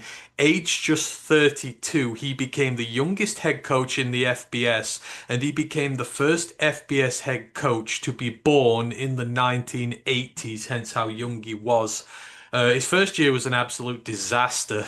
They registered a record of 1-11 as the program was beset by a whole host of issues. But over the next 4 years, he reeled off the best MAC recruiting classes 4 years in a row. He led the Broncos to their first undefeated regular season since 1941, which got them an invite to the Cotton Bowl, which was the biggest bowl game they'd ever partaken in, although they did lose that to Wisconsin. But on the back of that season, Minnesota came calling. In similar fashion, it was a slow start on a team that required a lot of work, but in year three, in 2019, it saw a drastic upturn as the team started 9-0 for the first time since 1904, including a first home win over a top five ranked team since 1977 when they beat Penn State at home.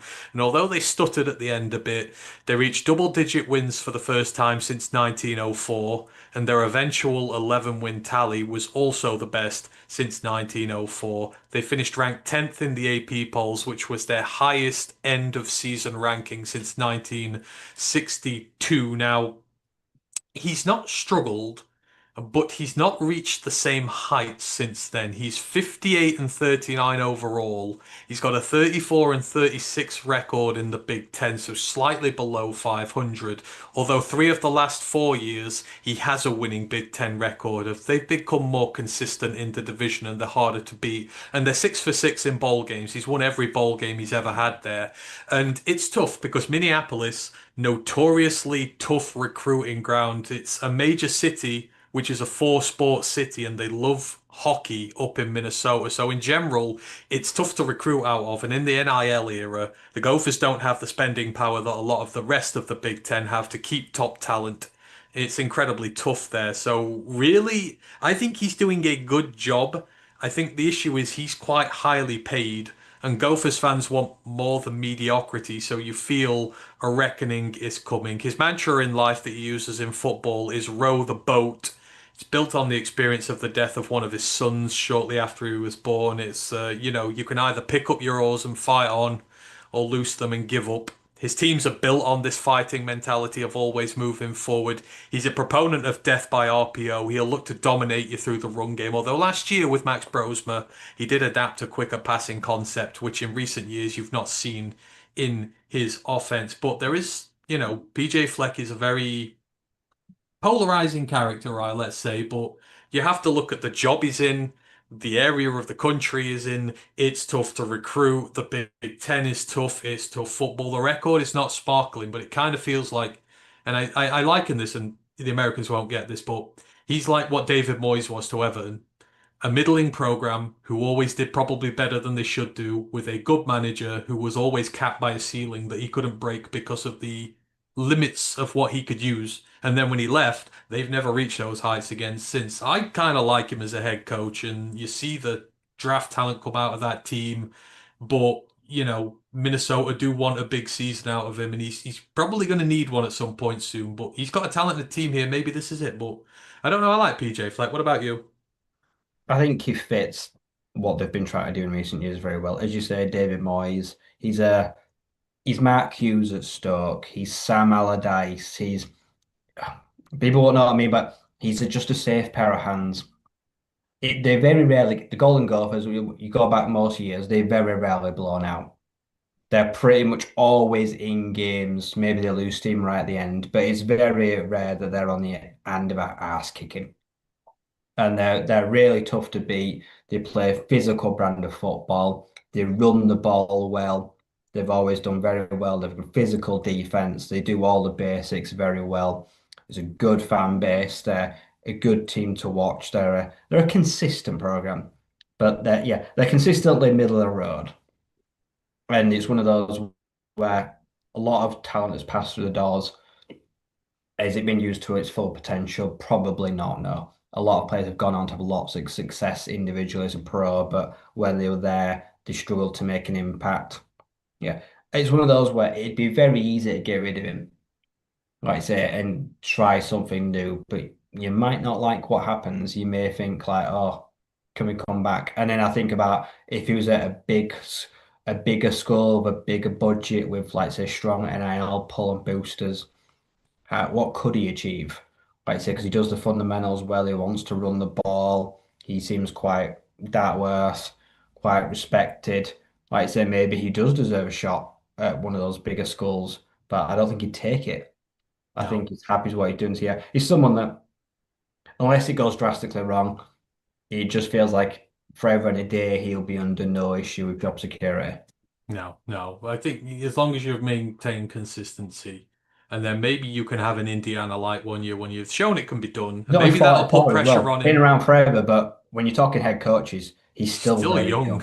He's still young. He's still in his 40s, so he's got a lot of experience, and this I think this will this be an year, where, like, say, where Michigan are rebuilding, Spartans are rebuilding, Ohio Iowa, State's like rebuilding the Wisconsin, well, defense. Wisconsin. I think really they should be pushing.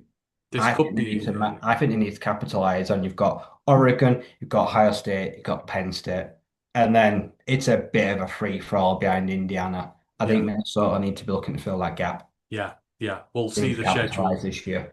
I think the schedule looks pretty decent for him. In terms of the draft history here, 2025, Eron Ursary, defensive safety Justin Wally, linebacker Cody Lindenberg were drafted, and again, there were a few more UDFAs in there. In terms of Detroit, you've got to go back to 1988, the last time they picked a Minnesota player at number 196, the defensive end Gary Had, who did nothing for us.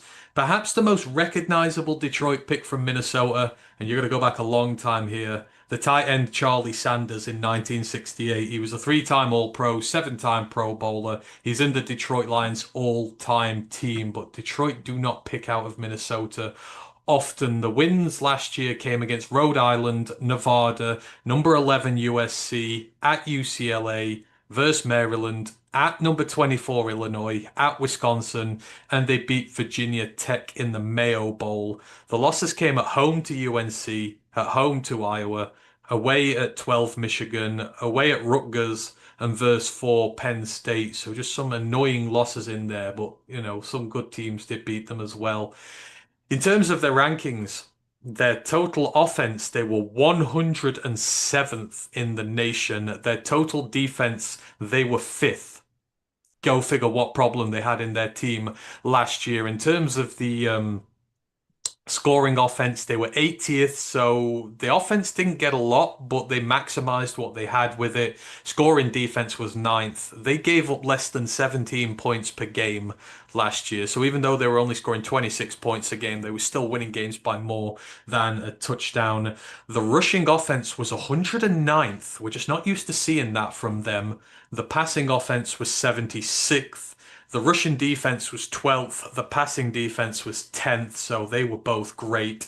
In terms of sacks, they were 56th with only 28. In tackles for loss, they were 92nd with just 66. Sacks allowed, they were 65th. They gave up 26. Tackles for loss allowed, they were 75th. They gave up 73. So very middling. No outstanding features there from either getting sacks or preventing them. Although they did much better in turnover margin. They were 17th in the nation. They got 21 turnovers last year and they only lost the ball 12 times. So that's +9 differential for turnovers. But yeah, very easy to see what happened. Obviously, the running back room got beaten up. It was tough. They weren't able to run the ball like they did. They had Max Brosmer, who was an FCS quarterback in the FBS for the first time, let alone Power 5 football. It started slow, took time. Brosmer eventually got to where he wanted to and eventually was able to get those wins because their defense was for want of a better word, absolutely heroic. Yeah, their overall their general defense is very good. They have a struggle getting to the QB, have it in recent years, and they struggle to make negative plays. But passing, especially in coverage in recent years, fantastic. They've sent loads of DBs to draft. They coach them very well, especially guys like safeties. So they do a really good job of producing solid teams that are really well coached. They do a good job of running the ball in recent years. Darius Taylor have had some good run players. They've got some good offensive line. Yeah, I saw the ceiling too many times of Tanner Morgan. It was a good passing offense, a lot of stats, but it never got them to lofty heights. I was impressed by Brosma. I think the Vikings are as well. He's had a really good camp apparently. Like I say, he might stick around Mm, there, so that tells you everything you need to know about them. I'm just waiting for that time where when does Minnesota get its five-star QB? When does well. Minnesota get that next elite QB in college? It could be what takes them over and makes them a potential playoff team.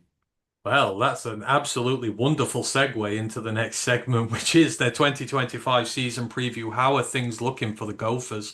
And we look at quarterback, their new quarterback, Drake Lindsay, and listen to his frame, 6'5" and 230 pounds. This is one big dude. So Max Brosmer, as I say, he came, he saw, he conquered as he came into the program for just 1 year after 3 years at FCS New Hampshire, and he left the program with the single season completed pass record. But this short stint was very deliberate because it allowed time for Minnesota to integrate and adapt their own recruit. So Drake Lindsay is their guy from 2024, and it was very deliberate. They brought in an established pro to take year one while they developed him, and they appear all in on him. There was no serious attempt to get a quarterback out of the portal who could challenge him. They brought in Zach Pyron.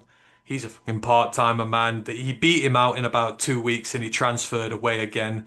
But Lindsey's going to be the first freshman starter at quarterback for Minnesota since 2018. And the record for freshman starters at Minnesota this century is really bad. It's not been a good place to go and be a freshman quarterback. But this, a trends are there to be booked. He's had a great mentor in Brosmer, and he possesses tools which Max Brosmer simply did not have, mainly the height. He has the arm strength to really attack down the field, and he's got a frame which will withstand plenty of contact at 6'5", 230. He threw a few passes last year. He did have a touchdown pass he threw against Rhode Island, but Minnesota is really betting in the long term here. He's eligible for 4 more years. If Minnesota does what Minnesota does and the run game comes to life, the O-line figures out its departures, and Lindsey is not put in a position where he's got to win it every week, I think he could shock a lot of people here, Rye. That's a tremendous build there. He was a low four-star recruit, I think it was, but Minnesota have deliberately created this situation where he's had a year, he's ready to go in, he's thrown a few passes, he's joining a team which should hopefully be better. I mean, it's good. A program like them needs to have their guy who they've developed, who they can keep. But I mean, he looks the part for damn sure. Yeah, and that's half the battle. They didn't want to throw him in too early, so they brought in a guy to help be the stopgap while he gets accustomed to the offense. And yeah, if everything I'm led to believe on paper, the scouting, the recruiting, the build, everything, it's shaping up that he could be the next man of the future. And it's been a while since a QB's come into Minnesota and has been able to hit the ground running and has made them a serious competitor. So it'd be interesting to see if he is the man to do it. So I'm pretty excited to see how he gets on this year. And by all accounts, Max Brosman has been a model professional, sort of teaching him. He's been practicing with him over the summer. All Minnesota's quarterbacks and wide receivers went to a training camp with all the Vikings players. So the receivers have been working with Jefferson and that. Brosman's carried on, mentoring Drake Lindsay. So the rankings are not kind to him. I know Madden has got him as the worst quarterback in the Big Ten. I don't think Minnesota fans need to be worried about that. I think he's a new prospect. We have no idea how good or bad he's going to be, but he's certainly just not, if he reaches his ceiling, he's damn sure not going to be the worst quarterback in the Big Ten. He could potentially be higher up than lower down. So Drake Lindsay, very interesting season for him in terms of how the rest of the team is working out around him. So the offense, they keep co-coordinators on both sides of the ball. So you've got Greg Harbaugh Jr., not related to the Harbaughs in the NFL, and Matt Simon as the OCs there. Now, the running game has got to get going again, and you've got to start with a stable group of running backs.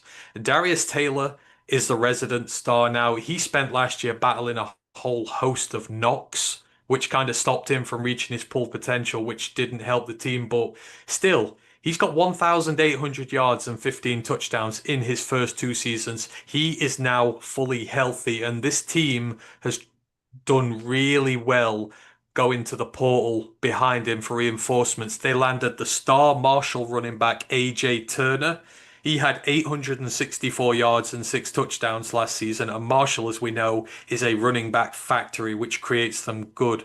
And they also managed to land Cam Davis. He's the former Washington star. Now, he's been battling a serious injury bug for the last 2 years now, but they've said he's fully healthy again for the first time in a while. And in 2022, he had 13 touchdowns in a single season for the Huskies, but he's going into year seven. He's your running back three this year. That is a very formidable three-man attack at running back. And behind them, they've got a whole host of high three-star recruits looking for a way into that rotation. Obviously, Minnesota recruit and develop a lot of their guys.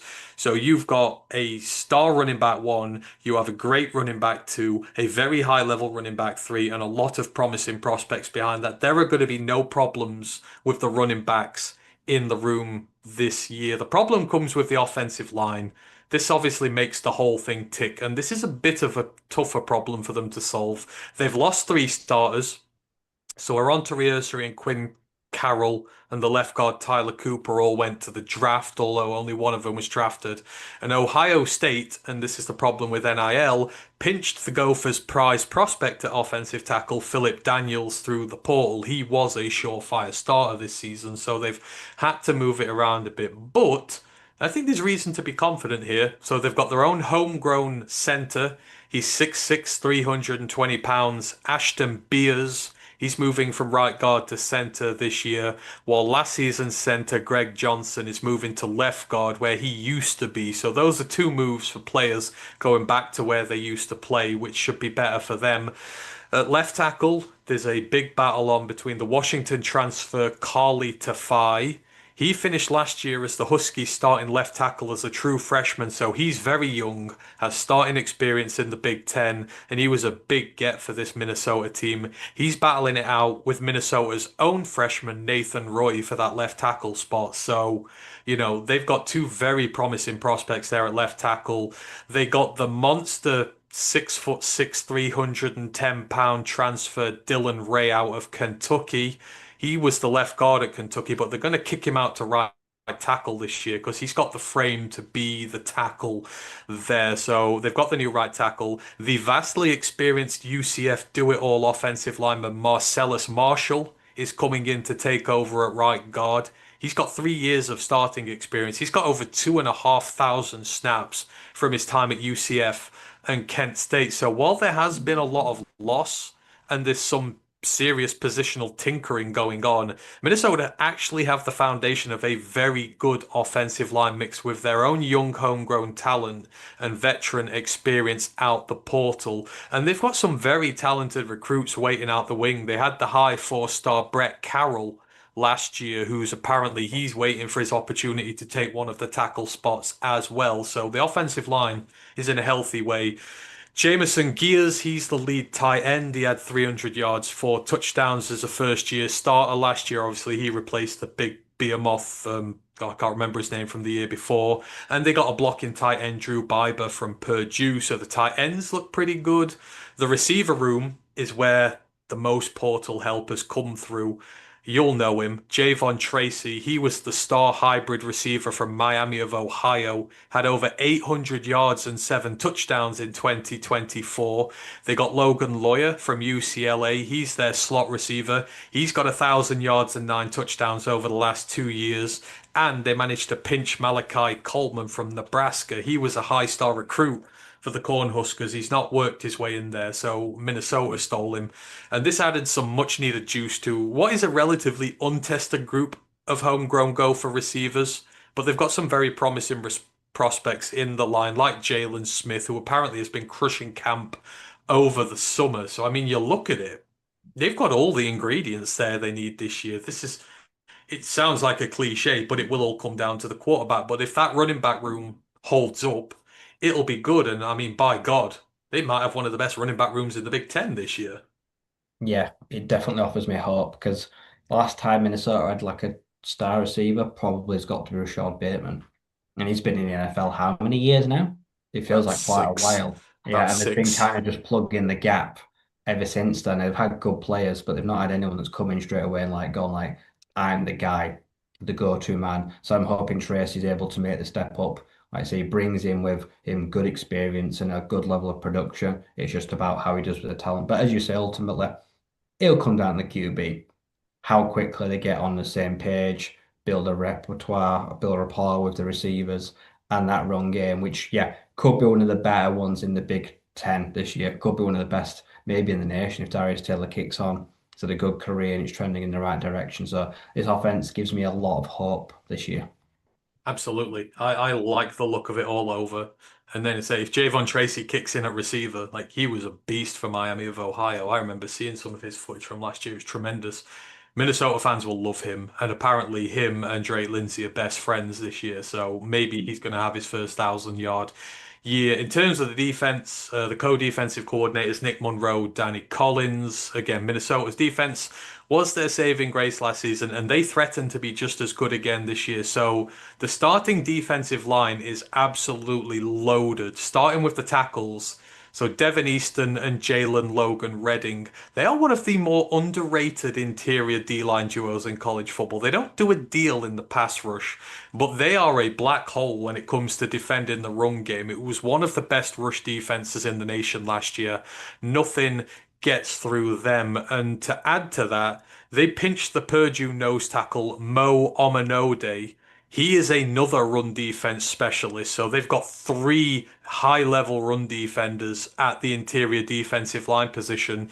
And they went down to the FCS to get some pass rush threat. So FCS sensation Rushawn Lawrence, they got him from Stony Brook. He's only 270 pounds, but 9 sacks last year for Stony Brook. This gives them a much needed pass rush specialist in the mix, and it looks like it could be a great year for the Minnesota defensive tackles if Lawrence can get going early.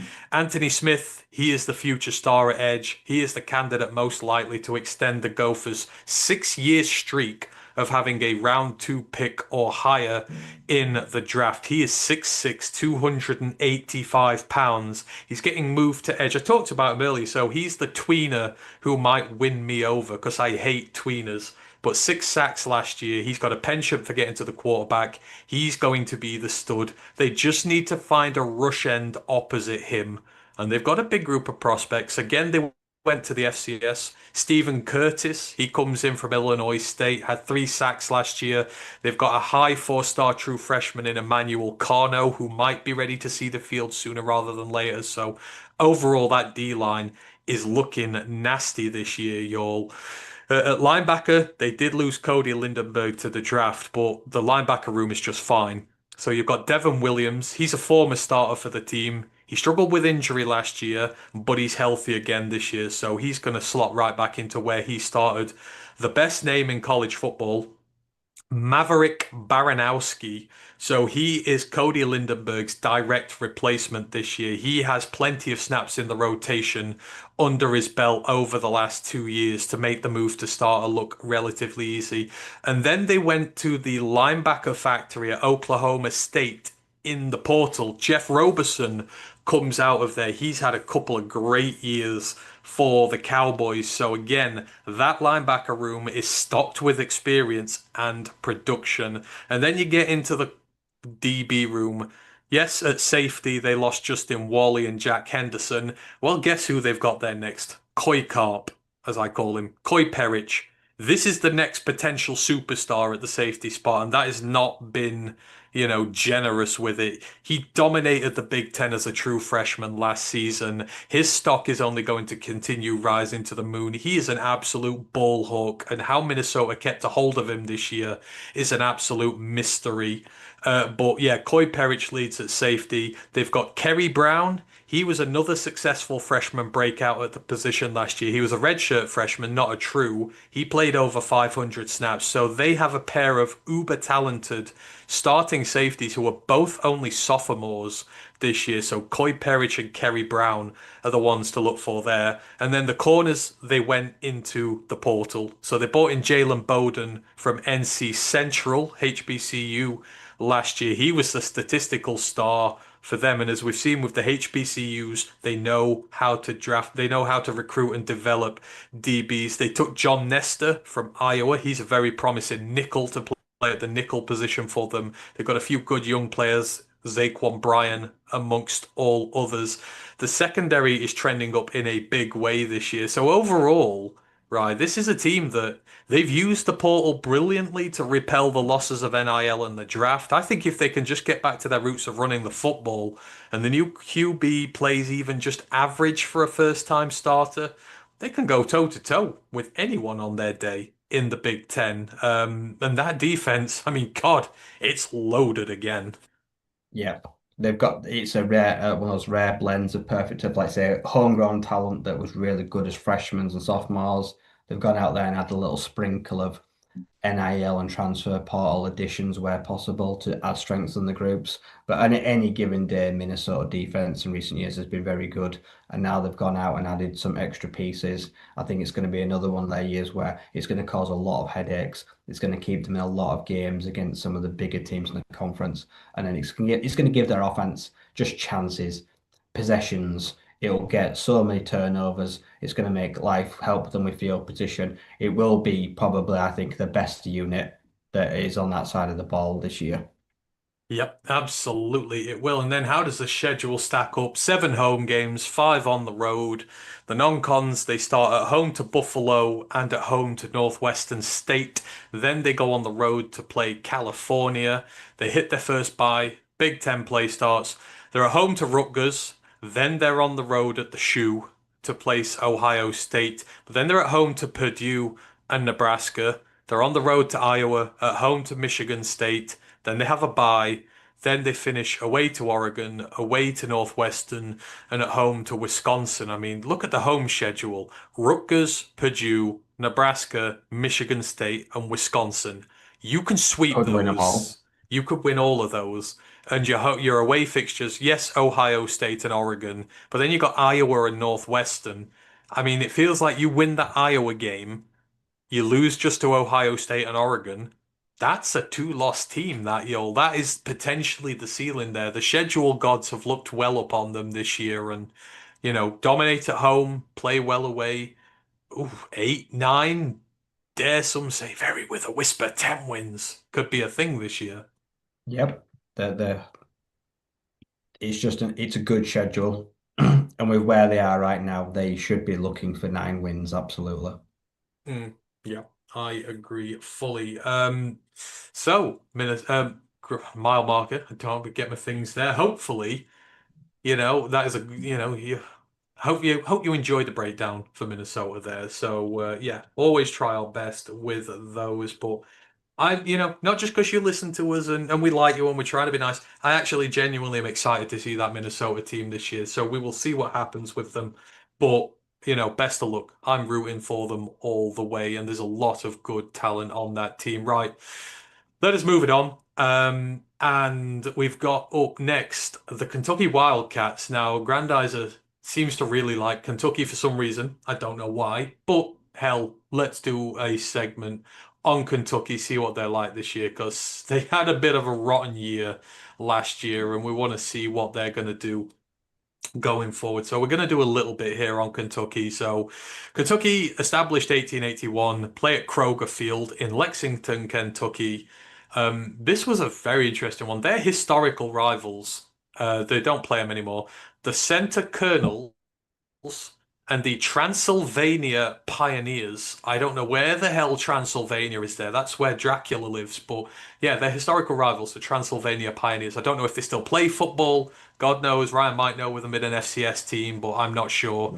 The modern rival is Florida, but they don't really have a it can be tense between them, but it's not really not like some of the others we've talked about there. In terms of their record, the last couple of years, 7-6 overall. They were 3-5 in the SEC, 4-8 overall. They were 1-7 in the SEC last year. They were not good, and their head coach Mark Stoops, very long tenured coach, 13 seasons. This is going to be his 13th season this year. He is 58 years old. He is a defensively minded coach, played defensive back in college for Iowa years ago. He's had stops at South Florida, Wyoming, Houston, Miami, Arizona, Florida State.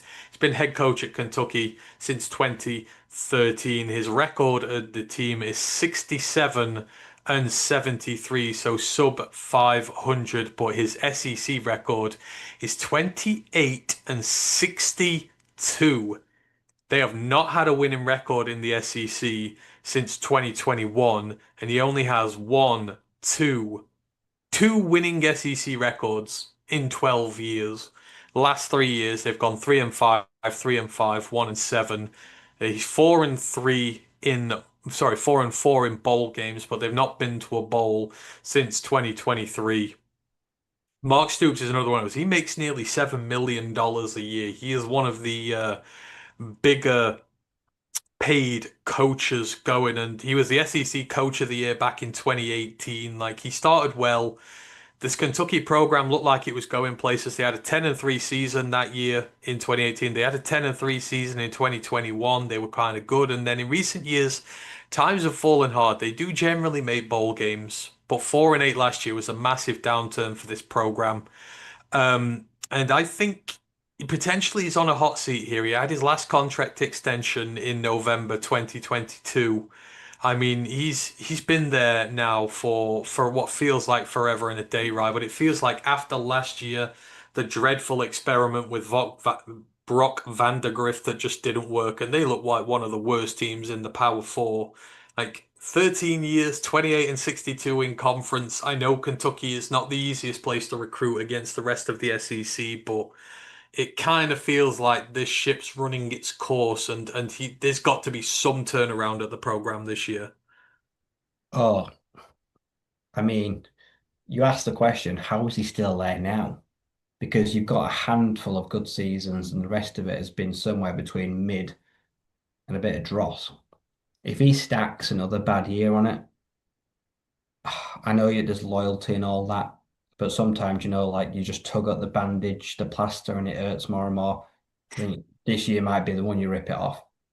I really think they need some new ideas there. I think they need to go in a new direction. Yeah, it was It tough just feels like watching. a 6, 7 win season would just be adding to the problem. See, Kentucky is a program I've liked because generally I've liked their trench players over the years. The Lions have had them, Logan Stenberg, Pascal, guys like that. They're a team I've enjoyed watching. I've not enjoyed watching them the last couple of years, and I'm concerned about where they're going. But in terms of, just how bad they were last year, in fact, very quickly, the draft history, they had two players drafted last year, defensive back Maxwell Hairston and defensive tackle Deone Walker. Deone Walker, who you have seen a lot of in my Tate Ratledge review, he was absolutely dismissed by him. We all know the last Detroit Lions draft pick from them, 2022, Josh Pascal, not quite worked for him so far. The most famous recent player we've had from them was Larry Warford, the offensive tackle from about 2013. So yeah, we've not got much of a good record with them there. The 2024 results. So they won 4 games, right? Versus Southern Miss, a Sun Belt team. versus Ohio, a MAC team, versus Murray State, an FCS team, An Ole Miss. and away, and away at number six, Ole Miss, in what was the weirdest result of the entire damn season. And I'm pretty sure where you finally lost your faith in Lane Kiffin Yeah. when they lost to them. But they were the four wins. The losses at home to South Carolina, Georgia, and Vanderbilt, and Auburn, and Louisville, their rivals, and away to Florida, Tennessee, and Texas. I mean, it was a I tough mean, teams schedule, expect but them to lose to, but it's not the point, is it? It's the fact that they always lose to them. and Ole Miss had just come off the big win against Alabama. So they'd just had a Yeah. massive win, and then they go and stink the joint up against Kentucky. It was one of Kentucky, I remember that game. I watched it. Kentucky weren't they were good. no, it was Ole just Miss were just terrible and kept them hanging on all it, game. it was that gif of two clowns fighting. It was literally that. It was one of the worst games I've ever seen in my life, and I don't know how they lost it. But their 2024 rankings, again, go figure what went wrong here. Total offense, 114th. Total defense, 44th. Scoring offense, 119th. Scoring defense, 33rd. So in terms of their offense, the rushing offense was 81st, the passing offense was 112th, rushing defense was 86th, passing defense was 21st. They're always misleading because when teams run on you, they don't pass on you. In terms of sacks, they were 65th with just 64, sorry, with 24. Tackles for loss, they were 54th with 69, but middling, not good for an SEC program. Sacks allowed, 114th with 35. Tackles for loss allowed, 91st with 72. And here's the fun one, turnover margin. They were 109th. They had 16 turnovers. They had 23 turnovers against. That was a -7 differential on turnovers. I mean, very easy to see here, right? The offense was doggone awful, kept giving the ball away, and their defense, which was probably better than it was given credit for, just got consistently put in a load of bad situations. On one side, just hammered away.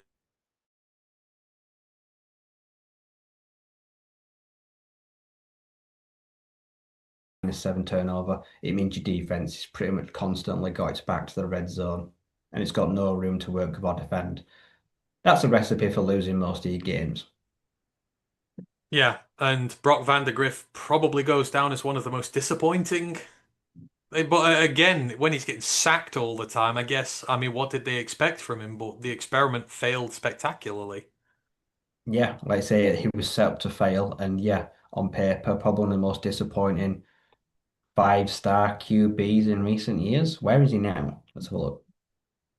I don't think he's He's got not another anywhere. school. He's not got another school as far as I'm No, aware. He didn't go. no, and he's only played 4 years, but no, he's can't Google. He's not on a team. No, no, Maybe he's he is retired, not. or he's just yeah, he's done. Yeah, we'll have to see. But just yeah, Yeah, he's terrible. retired. Yeah, terrible, terrible year for Kentucky. So, let's have a look at what 2025 is going to bring. And I mean, you like to be optimistic and you like to think good things are going to happen and you want to be nice about people, but you go straight to the quarterback situation. And for a team that, to be honest, could really just do with starting again from scratch and just, getting one of their own recruits, working them up, putting them in early. They've gone with Zach Calzada, who has not thrown a pass in the FBS since 2021 when he played for Texas A&M. He has dotted all around the scene, went down to the FCS last year to rebirth his image with Incarnate Word, which is a place where quarterbacks can go to do their business. And he had a very good year. And, I know you watch it, he's Here one he of the is. better quarterbacks down there. He's done very well. He has rejuvenated that image, but he's not thrown a pass since 2021. He was recruited in 2019, so he must be a sixth or seventh year by now. He is, yeah. This is one way you want to say the experience might steady the boat a bit, but at the same point, this does not inspire you for the future that he's going to be the guy this year. Although, we wish him the best, but I don't know. I wouldn't be inspired if I was a Kentucky fan with this one. It's very short-term thinking. He's got 1 year, that's it. So whether he's good or whether he's bad, it doesn't matter. Because in 12 months' time, like you say, we will be like back to square one. Like saying he's gone away. So I might as well mention it now because I was going to mention Incarnate Word are playing week zero. But yeah, 6,300 yards and 64 touchdowns in 2 years.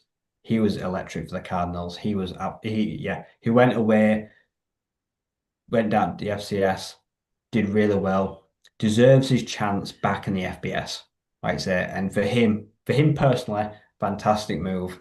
If he can come up here and have a good season for them, he's instantly back on draft radars as a super senior.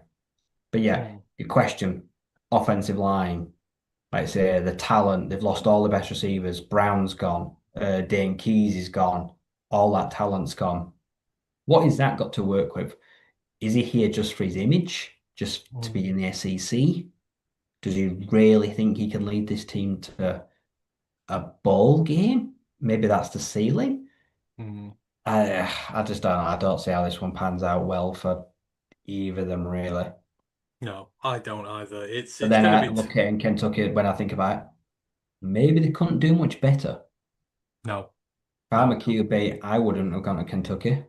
no. It's a tough place to go, I guess, and get your recruits from, which is I a looked at it and shame. thought they ain't got much there to help me. And you've just seen what's happened with Will Levis, where it didn't quite work and sacked a lot, injuries which have affected his NFL career. But yeah, Zach Calzada is going to be the QB there this year. In terms of the offense around him, I mean, they've done there's a lot of new players in here. So one, two, three, four, five, six, seven new starters on defense. But the running back room could potentially be pretty good for them this year, depending on what the room does. So Dante Dowdle was the big get there. So he's a transfer in from Nebraska, 614 yards and 12 touchdowns last season. He's a verifiable workhorse who's got the running back one job there. He's still a junior, so there's still a little bit left in the tank. They could have him a couple of years. And they've backed him up. And for very eagle-eyed listeners of this podcast, we talked about last year the curious case of Seth McGowan, who was the former massive recruiter of Oklahoma, who had a really good freshman year, and the world was going to be his oyster. And then he got arrested, and then his whole career went downhill. He got blackballed. He had to go down to JUCO. He played in JUCO and starred for a few years, and then last year he came back up because we talked about him in our team preview for New Mexico State. And we said if he has a good year and rediscovers his form, New Mexico State's in the money now, though they were a terrible team. Seth McGowan last year went for 823 yards on the ground and three touchdowns. He went for 277 yards in the receiving game with three touchdowns. He had 1,100 yards and six touchdowns last year. And he's got former five-star recruit potential. So between Dante Dowdle and Seth McGowan, and they've got a couple of good guys there themselves. They do have the legitimate makings of a really good running back room. So maybe Calzada is going to have something to work with, and we will be surprised. The receivers are a big glut of new true freshmen in through their recruiting class, and the starters are all transfers. So you got Troy Stellato. He spent 2 years in the Clemson rotation and never been a starter. Kendrick Law, 3 years in the Alabama rotation and never been a starter. You got JJ Hester. He's a sixth yearer. He was in the rotation at Oklahoma last year, but never been a starter. So you've got a lot of guys who've got experience, but they've not got experience been number one, which might be a worry for them this year. Josh Kattis, the leading tight end, he is a blocking tight end. They've brought in a couple of guys from JUCO to fight out later down the depth chart, but they don't have a natural receiver there. The offensive line was terrible. Three of them are new this year. There were two very good gets. So they got Pete Shiaza from New Mexico State. He's going to be their left tackle this year. He's an absolute behemoth. He's about 6'7". He's a redshirt senior, vastly experienced. He will at least protect the blind side for Zach Calzada there. You've got Alex Walschlinger. He is from the MAC. He's projected to take over the center position there. He's another very talented, experienced man. He came from Oh God, it was one of the Michigan teams, I believe, if I remember rightly. But they were the two very big gets for that line. The guards stay the same. The guards were pretty good last year, and then you've got Joshua Braun, who's a grad transfer, another experienced one at right tackle. So they've brought in a ton of playing experience this year. They've gone for that route. Well, a couple of their own younger guys in there. So I mean, it's a little bit it and meh, but I mean, if you're looking for positives, you do have a very good quarterback, and that running back room could low key be one of the best things about you there. If you were able to get that going, you do have the makings of something positive. Yeah, a good run game is usually enough to maybe overlook a mediocre passing game. It will at least help take pressure off a QB that's coming into a program and a line that is revamped and shaky. So if they can run the ball, it'll definitely help them in that facet of the game, control tempo, pace, snap count, like I say, try keep hold of the ball.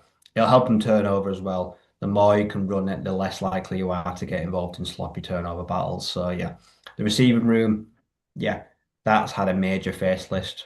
Compared to who were there, I struggle to see any way that they can't have improved on Keys and Barry and Brown because they were two of the best guys in the SEC. So they definitely will have downgraded, but they're getting a lot of guys that at least have been on rosters. Not many of them had real chances or much game experience, so they're getting a lot of guys that are coming here and they're expected to get sharing snaps straight away. So yeah, one of them will have to emerge and become a true target at some, and they'll need to do it pretty quickly too. Yeah, absolutely. Moving on to the defense. Obviously, the defense was their saving grace last year, but they've made major investments in the defensive line, which is going to be what they're going to try and build this team. You expect trench play with Kentucky. It's not been there in recent years, but they made two very big acquisitions at their defensive end spots this year, and none more so. And he's already been labeled the best player on the team. McQueese Humphrey Grace comes out of South Dakota, and what a juggernaut he was last year. 9.5 sacks, 17 tackles for the loss. He led the Missouri Valley Football Conference in just about every defensive end related stat possible. He is instantly going to be probably the best defender on this entire team, and they're relying on him. He's in his redshirt junior year this year, so he's got another year left, but they need him to do jobs this year because behind him it's a bunch of redshirt freshmen and sophomores. But on the other side, they use a jack linebacker here. They got Cam Olds. Now Cam Olds is out the MAC. He was playing for Kent State last year, and on that poor ass Kent State team, 6 sacks, 7 tackles for loss, forced fumble. He was one of the standout players there. And the thing we know about the MAC create defensive linemen who go straight into the power four and look like they're right at home. So you've got a good pair of edges that they've invested in from lower levels, but places that have track records of being able to make these guys. They bought in Jaden Williams on the nose tackle spot. They got him from Wyoming. He was a great run defender last year. Doesn't do much against the pass, only half a sack and 1.5 tackles for loss, but you're trying to shore up your run game.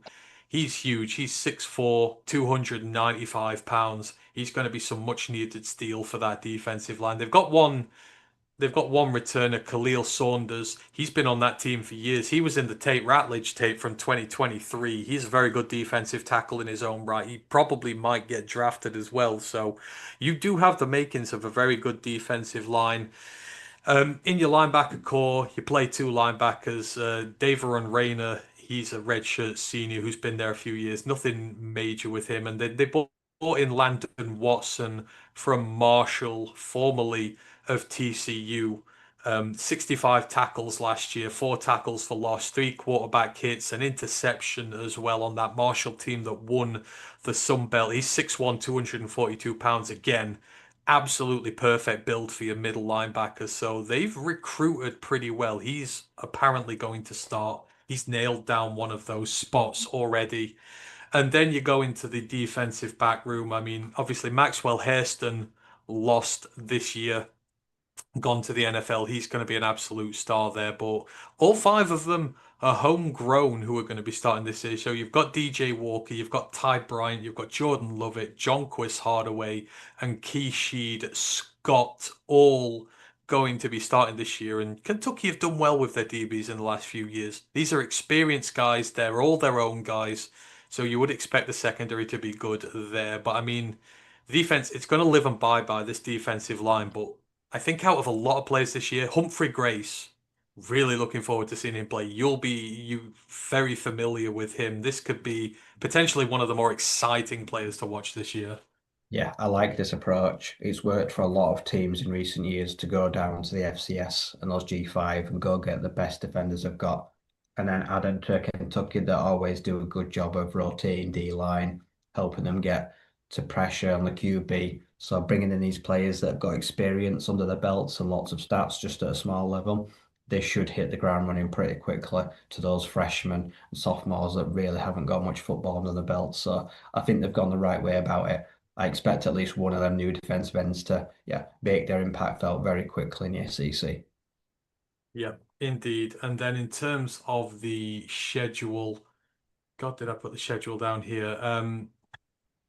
The schedule does not do them any favors. Let me just say this. Their first game is at home to Toledo, and I'm instantly putting that on upset alert if Toledo are anything to go by. But then, so yeah, they start at home to Toledo. Then so I'm going to take, so week 3, they play Eastern Michigan. I'm just going to read out the schedule for the next 5 weeks. So week 2, at home against Ole Miss, ranked number 21. After the bye, away at South Carolina, ranked 13. Away at Georgia, ranked 5. Then they get another bye, so it's an early bye. They end the season with 7 in a row. After the bye, at home against number 1 Texas. At home against number 24 Tennessee. Away to Auburn. At home to number 15 Florida. Then they've got a throwaway non-con against Tennessee Tech. And then they finish away to Vanderbilt, who they lost to last year, and away to Louisville, who they lost last year. I mean, Jesus Christ, right?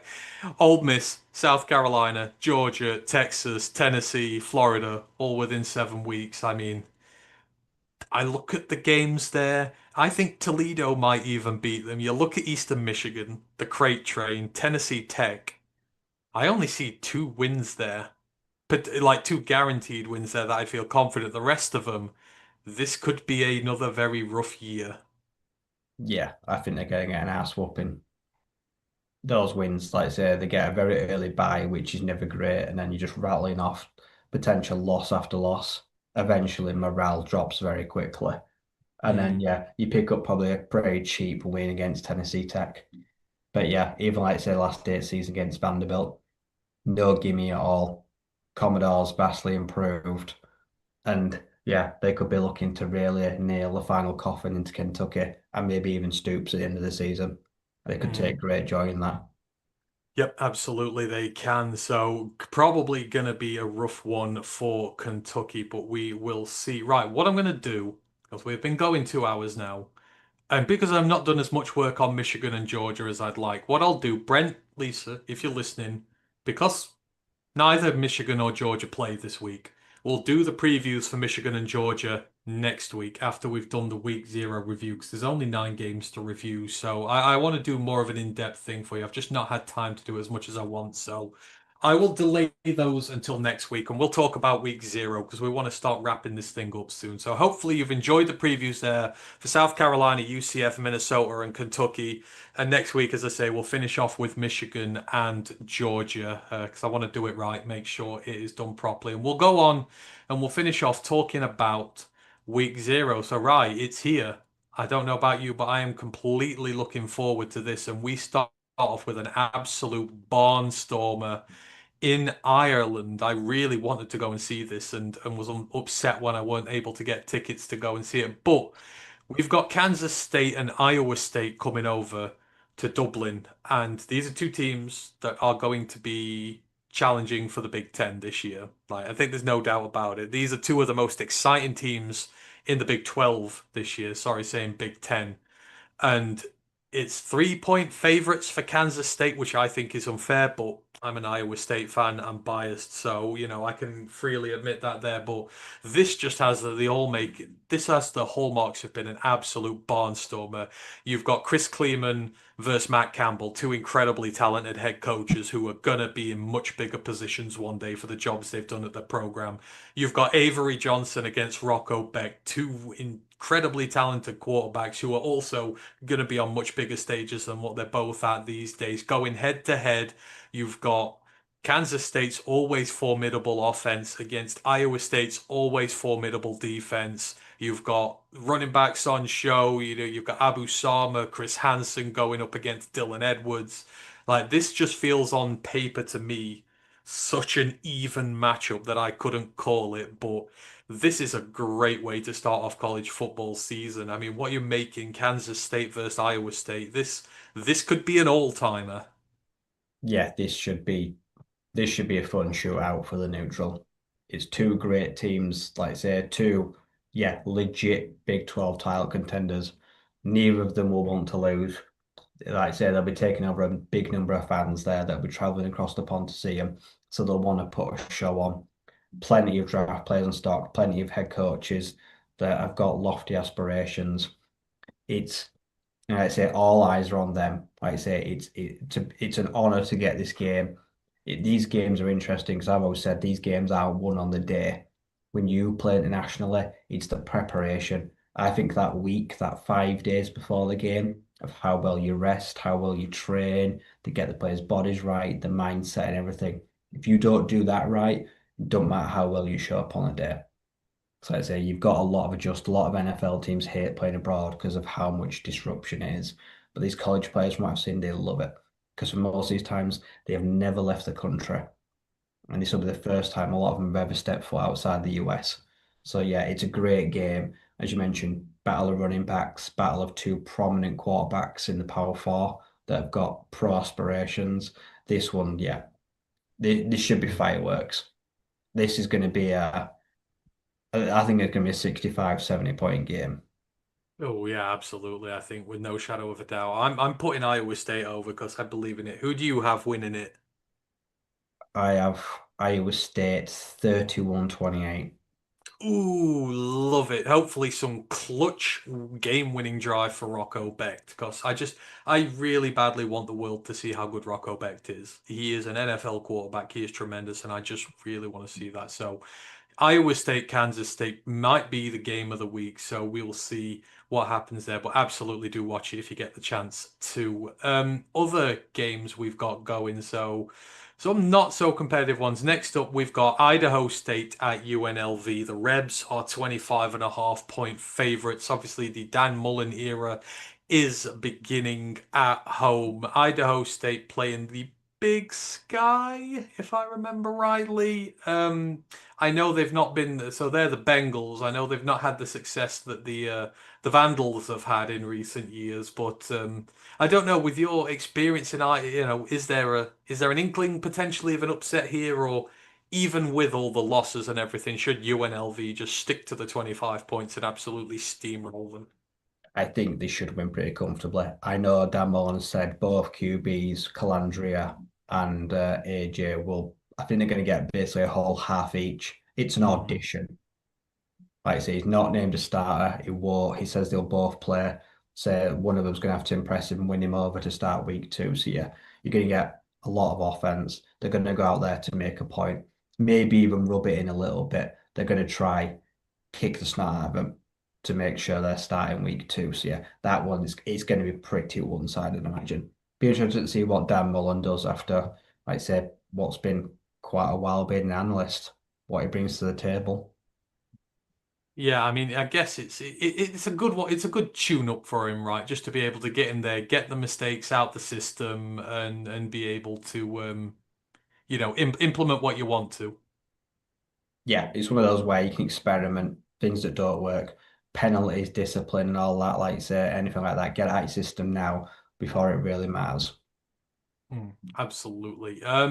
Next up, interested to get your take on this one because this screams potential upset. We've got Fresno State taking on Kansas on the road, and before anyone immediately goes, "Oh well, that's Power Four at home against Group of Five," UNLV went to Kansas and upset them last year, and Fresno State. They're fronting EJ Warner this year at quarterback. They've got a pretty settled team. They've only got three new players on offense, although one of them is a true freshman left tackle. We'll see how that goes on. And then on defense, there's only four new starters on there as well. This is a settled team that did threaten in the Mountain West last year. And it's going up against the Kansas team, right? Which we said, they've lost players to the draft. They've not looked them usual selves in the recent years. That team which we thought had done so well. Lance Leopold just kind of got it to where it wanted to. It's regressing. This feels like if we're looking for an upset alert here, I don't know about you, but maybe, just maybe, Fresno State might be the ones to cause the shock week zero. I think they can definitely cause problems because if you look at QB last year, Jalen Daniels only sacked 10 times, but threw 12 interceptions to just 14 touchdowns. Last year, he had a real case of turnover issues, and some of that play was really sloppy. I think Fresno could get under his skin early. And if you just look at the stats, like I said, it tells you that he could have another case of the oopsies. There could be an interception there or two if he is pressured.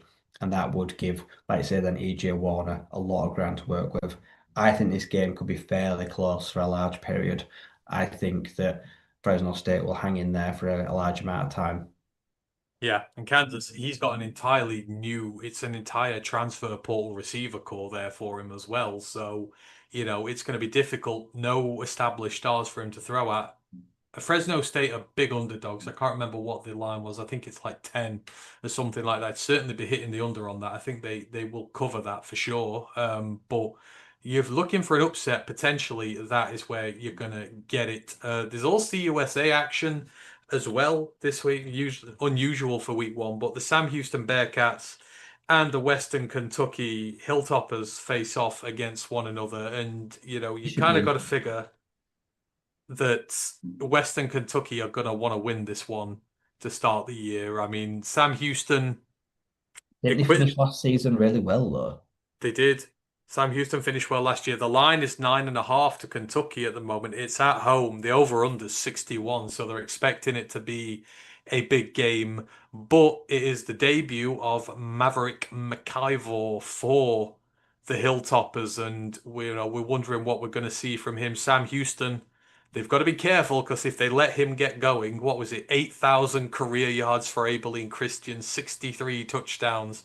We're going to see how early McIver fits into this system. But Sam Houston, they'll be a stubborn nut to crack. So it's going to be interesting to see the dynamic here. I do expect the Hilltoppers to win, but maybe not that 9.5 point line. I can see this being a very nervous affair.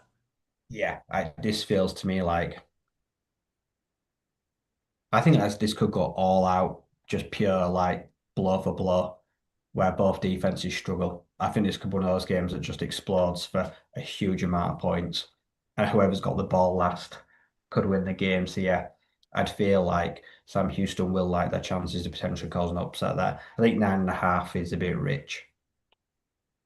Yeah, I do as well. I think that's disrespectful to Sam Houston, but you're kind of just going at the name power, I feel. So yeah, I think that's going to be very close. I think Western Kentucky will just get away with it. And then the one we are all waiting for, it's going to be a very late one, but they are in our hearts. Hawaii at home to Stanford, and the Rainbow Warriors are favorites in this game by 2.5 points. And obviously, we all want Hawaii to go out and do the job this year. Obviously, you're bringing in a new quarterback. It's Mika Alayado. I believe he's the one who's won that there, but he's got good receivers, Nick Senecal, Perfeli Ashlock. There's only two new starters on the offense, which is going to be continuity, and only two new starters on the defense. You've got game winners like Peter Manuma on there. They've got a load of new defensive tackles and nose tackles to stop the run because the run's always been the one problem with them there. But this is a team returning 18 of its 22 starters in Hawaii. You feel like this is the year for Timmy Chang where they've got to go for it. And Stanford Stanford are all over the place at the moment. They're just Frank Reich is a temporary head coach. The recruiting's all over the place. The team's all over the place. This is the year I want to believe. And while a lot of people might be happy to go for Stanford because they're the Power Four team, and if you ever bet on a Power Four team against a Group of Five team when they're underdogs, you've got a good chance. But man, I don't know. You go out to Hawaii. I think this is the year where Timmy Chang and co start to really bare their teeth and they will scalp them. Oh, I fully expect Hawaii to win. Notre Dame, I mean Stanford they're there for the taking. They've blown it up. They have demoed the foundations. It's going to be a rough year for the Cardinals, and that's fine. You've got basically an interim AD in Andrew Luck. You've got a one-stop guy because he said as well, Reich, he's just got one season. There'll be no matter how well he does, like there'll be no extension out, and then he's going to find his new head coach for the future. This is just going to be those grit your teeth and bear it, and let's get the players that will be here in 2026 ready. I expect the Rainbow Warriors to win by, give me by a touchdown, let alone 2.5. That's it. We are all standing Hawaii this year. This is the Hawaii Stand show. We're hoping that Timmy Chang and co do it, but yeah, they're playing Stanford. I want to watch that game, so hopefully there'll be a replay of it somewhere because I want to see how good they are looking. And then just to finish off, there are some FCS games. There's only five of them. Obviously, Idaho State playing UNLV is one of It's a them. massive one. There is a massive one, and I know you're going straight into this. Mercer versus UC Davis, the Bears versus the Davis, they Aggies. are the Aggies.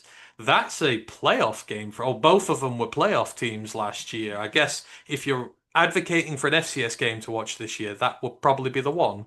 Yeah. Aggies ranked number 8. Mercer Bears are ranked 11. Last year, the Aggies had one of the best offenses in not just the FCS, in D1. They were an absolute juggernaut. They fell at the quarterfinal stage to South Dakota 35-21. They will have a new redshirt freshman quarterback this year, though. Caden Pinnock is the new signal caller because theirs went pro, I believe, and ran out of eligibility. So it's going to be interesting to see how he takes over one of the best offenses in the nation, but they open up at number 8 in the rankings, which tells me, like I say, despite sitting in the offensive year, he must have some familiarity, ready to explode.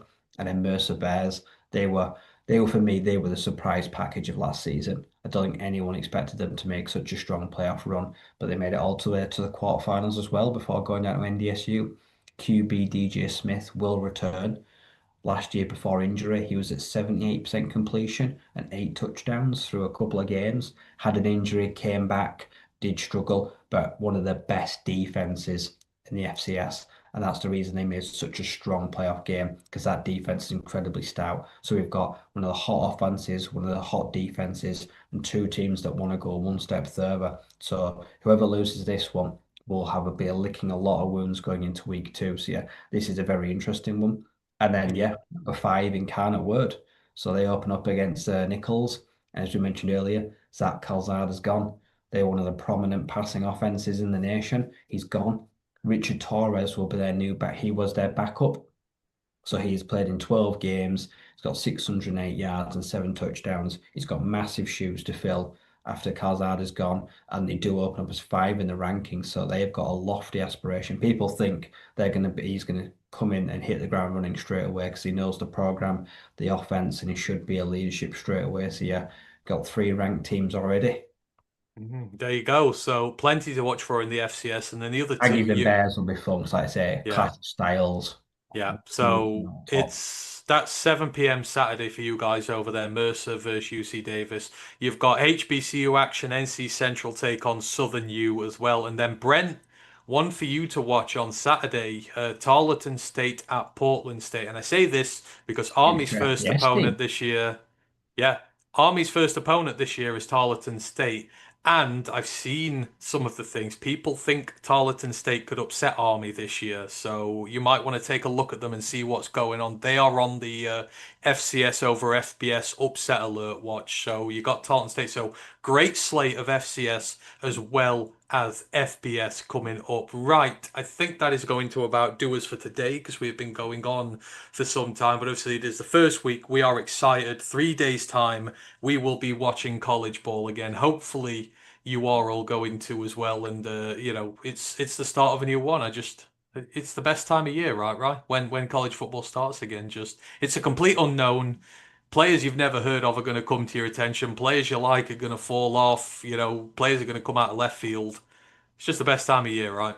Yep, and it's autumn, which is my favorite month of the year. When college football's back, I know I'm nearly there and got rid of horrible summer out the way. Yes, and with us on the back of our fourth heat wave this year, we are ready for the cold I'll be weather to wrapped up in come. a couple of weeks in my jammies. Exactly. 3 in the morning, watching Hawaii and, freaking Boise State at 3 a.m. on a Saturday morning. There's nothing better in life for us than that. So appreciate everyone who's joined us this evening, seeing Lisa in there, Brent in there, mile marker in there. Like I say, Lisa and Brent, I will do your Michigan and Georgia previews next week. I just want to put proper time into them, and this show has gone on long enough already. I don't want to rush through it because you deserve better than me rushing through that. And of course, when we're back next week, we will be reviewing the week 0 schedule. So we'll be able to go through some actual football and hopefully there'll be some nice juicy headlines for us to duck into. And as always, during the season, as the season's on, we are open for requests. The teams that catch your attention, players that catch your attention, and you want us to look into them, just say so. We'll do it for you. So, yeah, always keep that line open there. And then in a few weeks, maybe we'll start doing some stuff when college football's on as well, so you can come and chat with us while some of the games are on. Maybe we'll see with that one. In terms of shows coming up, the Main Lions podcast is probably gonna be tomorrow, depending on time, because again, we've had to delay it because we were all absolutely destroyed from the 24-hour stream. But it'll be 53-man roster predictions because obviously last preseason game is on Saturday. Roster will be decided not long after that. I think it's next Tuesday. We will be live for that, hopefully. We always go live for roster cut down day because it's good to get live reactions to it. So come join us for roster cut down day as well. And of course, Matt and Ash will be live during the game against the Texans, whoever the fuck we're playing. Sorry, I'm tired. But yeah, they'll be live calling plays for that. So plenty of Roar of the Lions UK coming up in your life in the near future. And of course, just to finish off, the tip jar for the charities, the stream we did on Saturday is still open till this coming weekend. So if there's anyone left who wants to just throw in a bit more for us for that, that would be great. But for those who've already supported us, we really, really appreciate you, and it was a really good stream there. So yeah, thank you ever so much to everybody who's joined us. Grandize has just been in there. He goes, Heatwave, Martha Reeves and the Vandellas. Tremendous song. Appreciate that. Grandizer goes, I just woke up for work. What about Kentucky? I did a Kentucky preview for you, Grandizer. So you're going to have to go back and listen to it. But, I did one specially for you. So hopefully you enjoy that. Marmarker goes, 24-hour stream was well done. Appreciate that. Lisa goes, your team was reviewed in this one. You will have to play. But yes, you will do indeed. But yeah, all of you, have a fantastic day. We'll see you again very shortly on the Main Lines pod. And yeah, enjoy your first weekend of college football. It's going to be tremendous. Let me know what you're watching in the comments. If you see anything over the weekend, drop it in the comments. We'll discuss it in there. And of course, we'll all discuss it next Wednesday. Thanks, Ryan. Appreciate it. Search for Roar of the Lions UK, find us, and we'll see you soon. One pride. Recording stopped.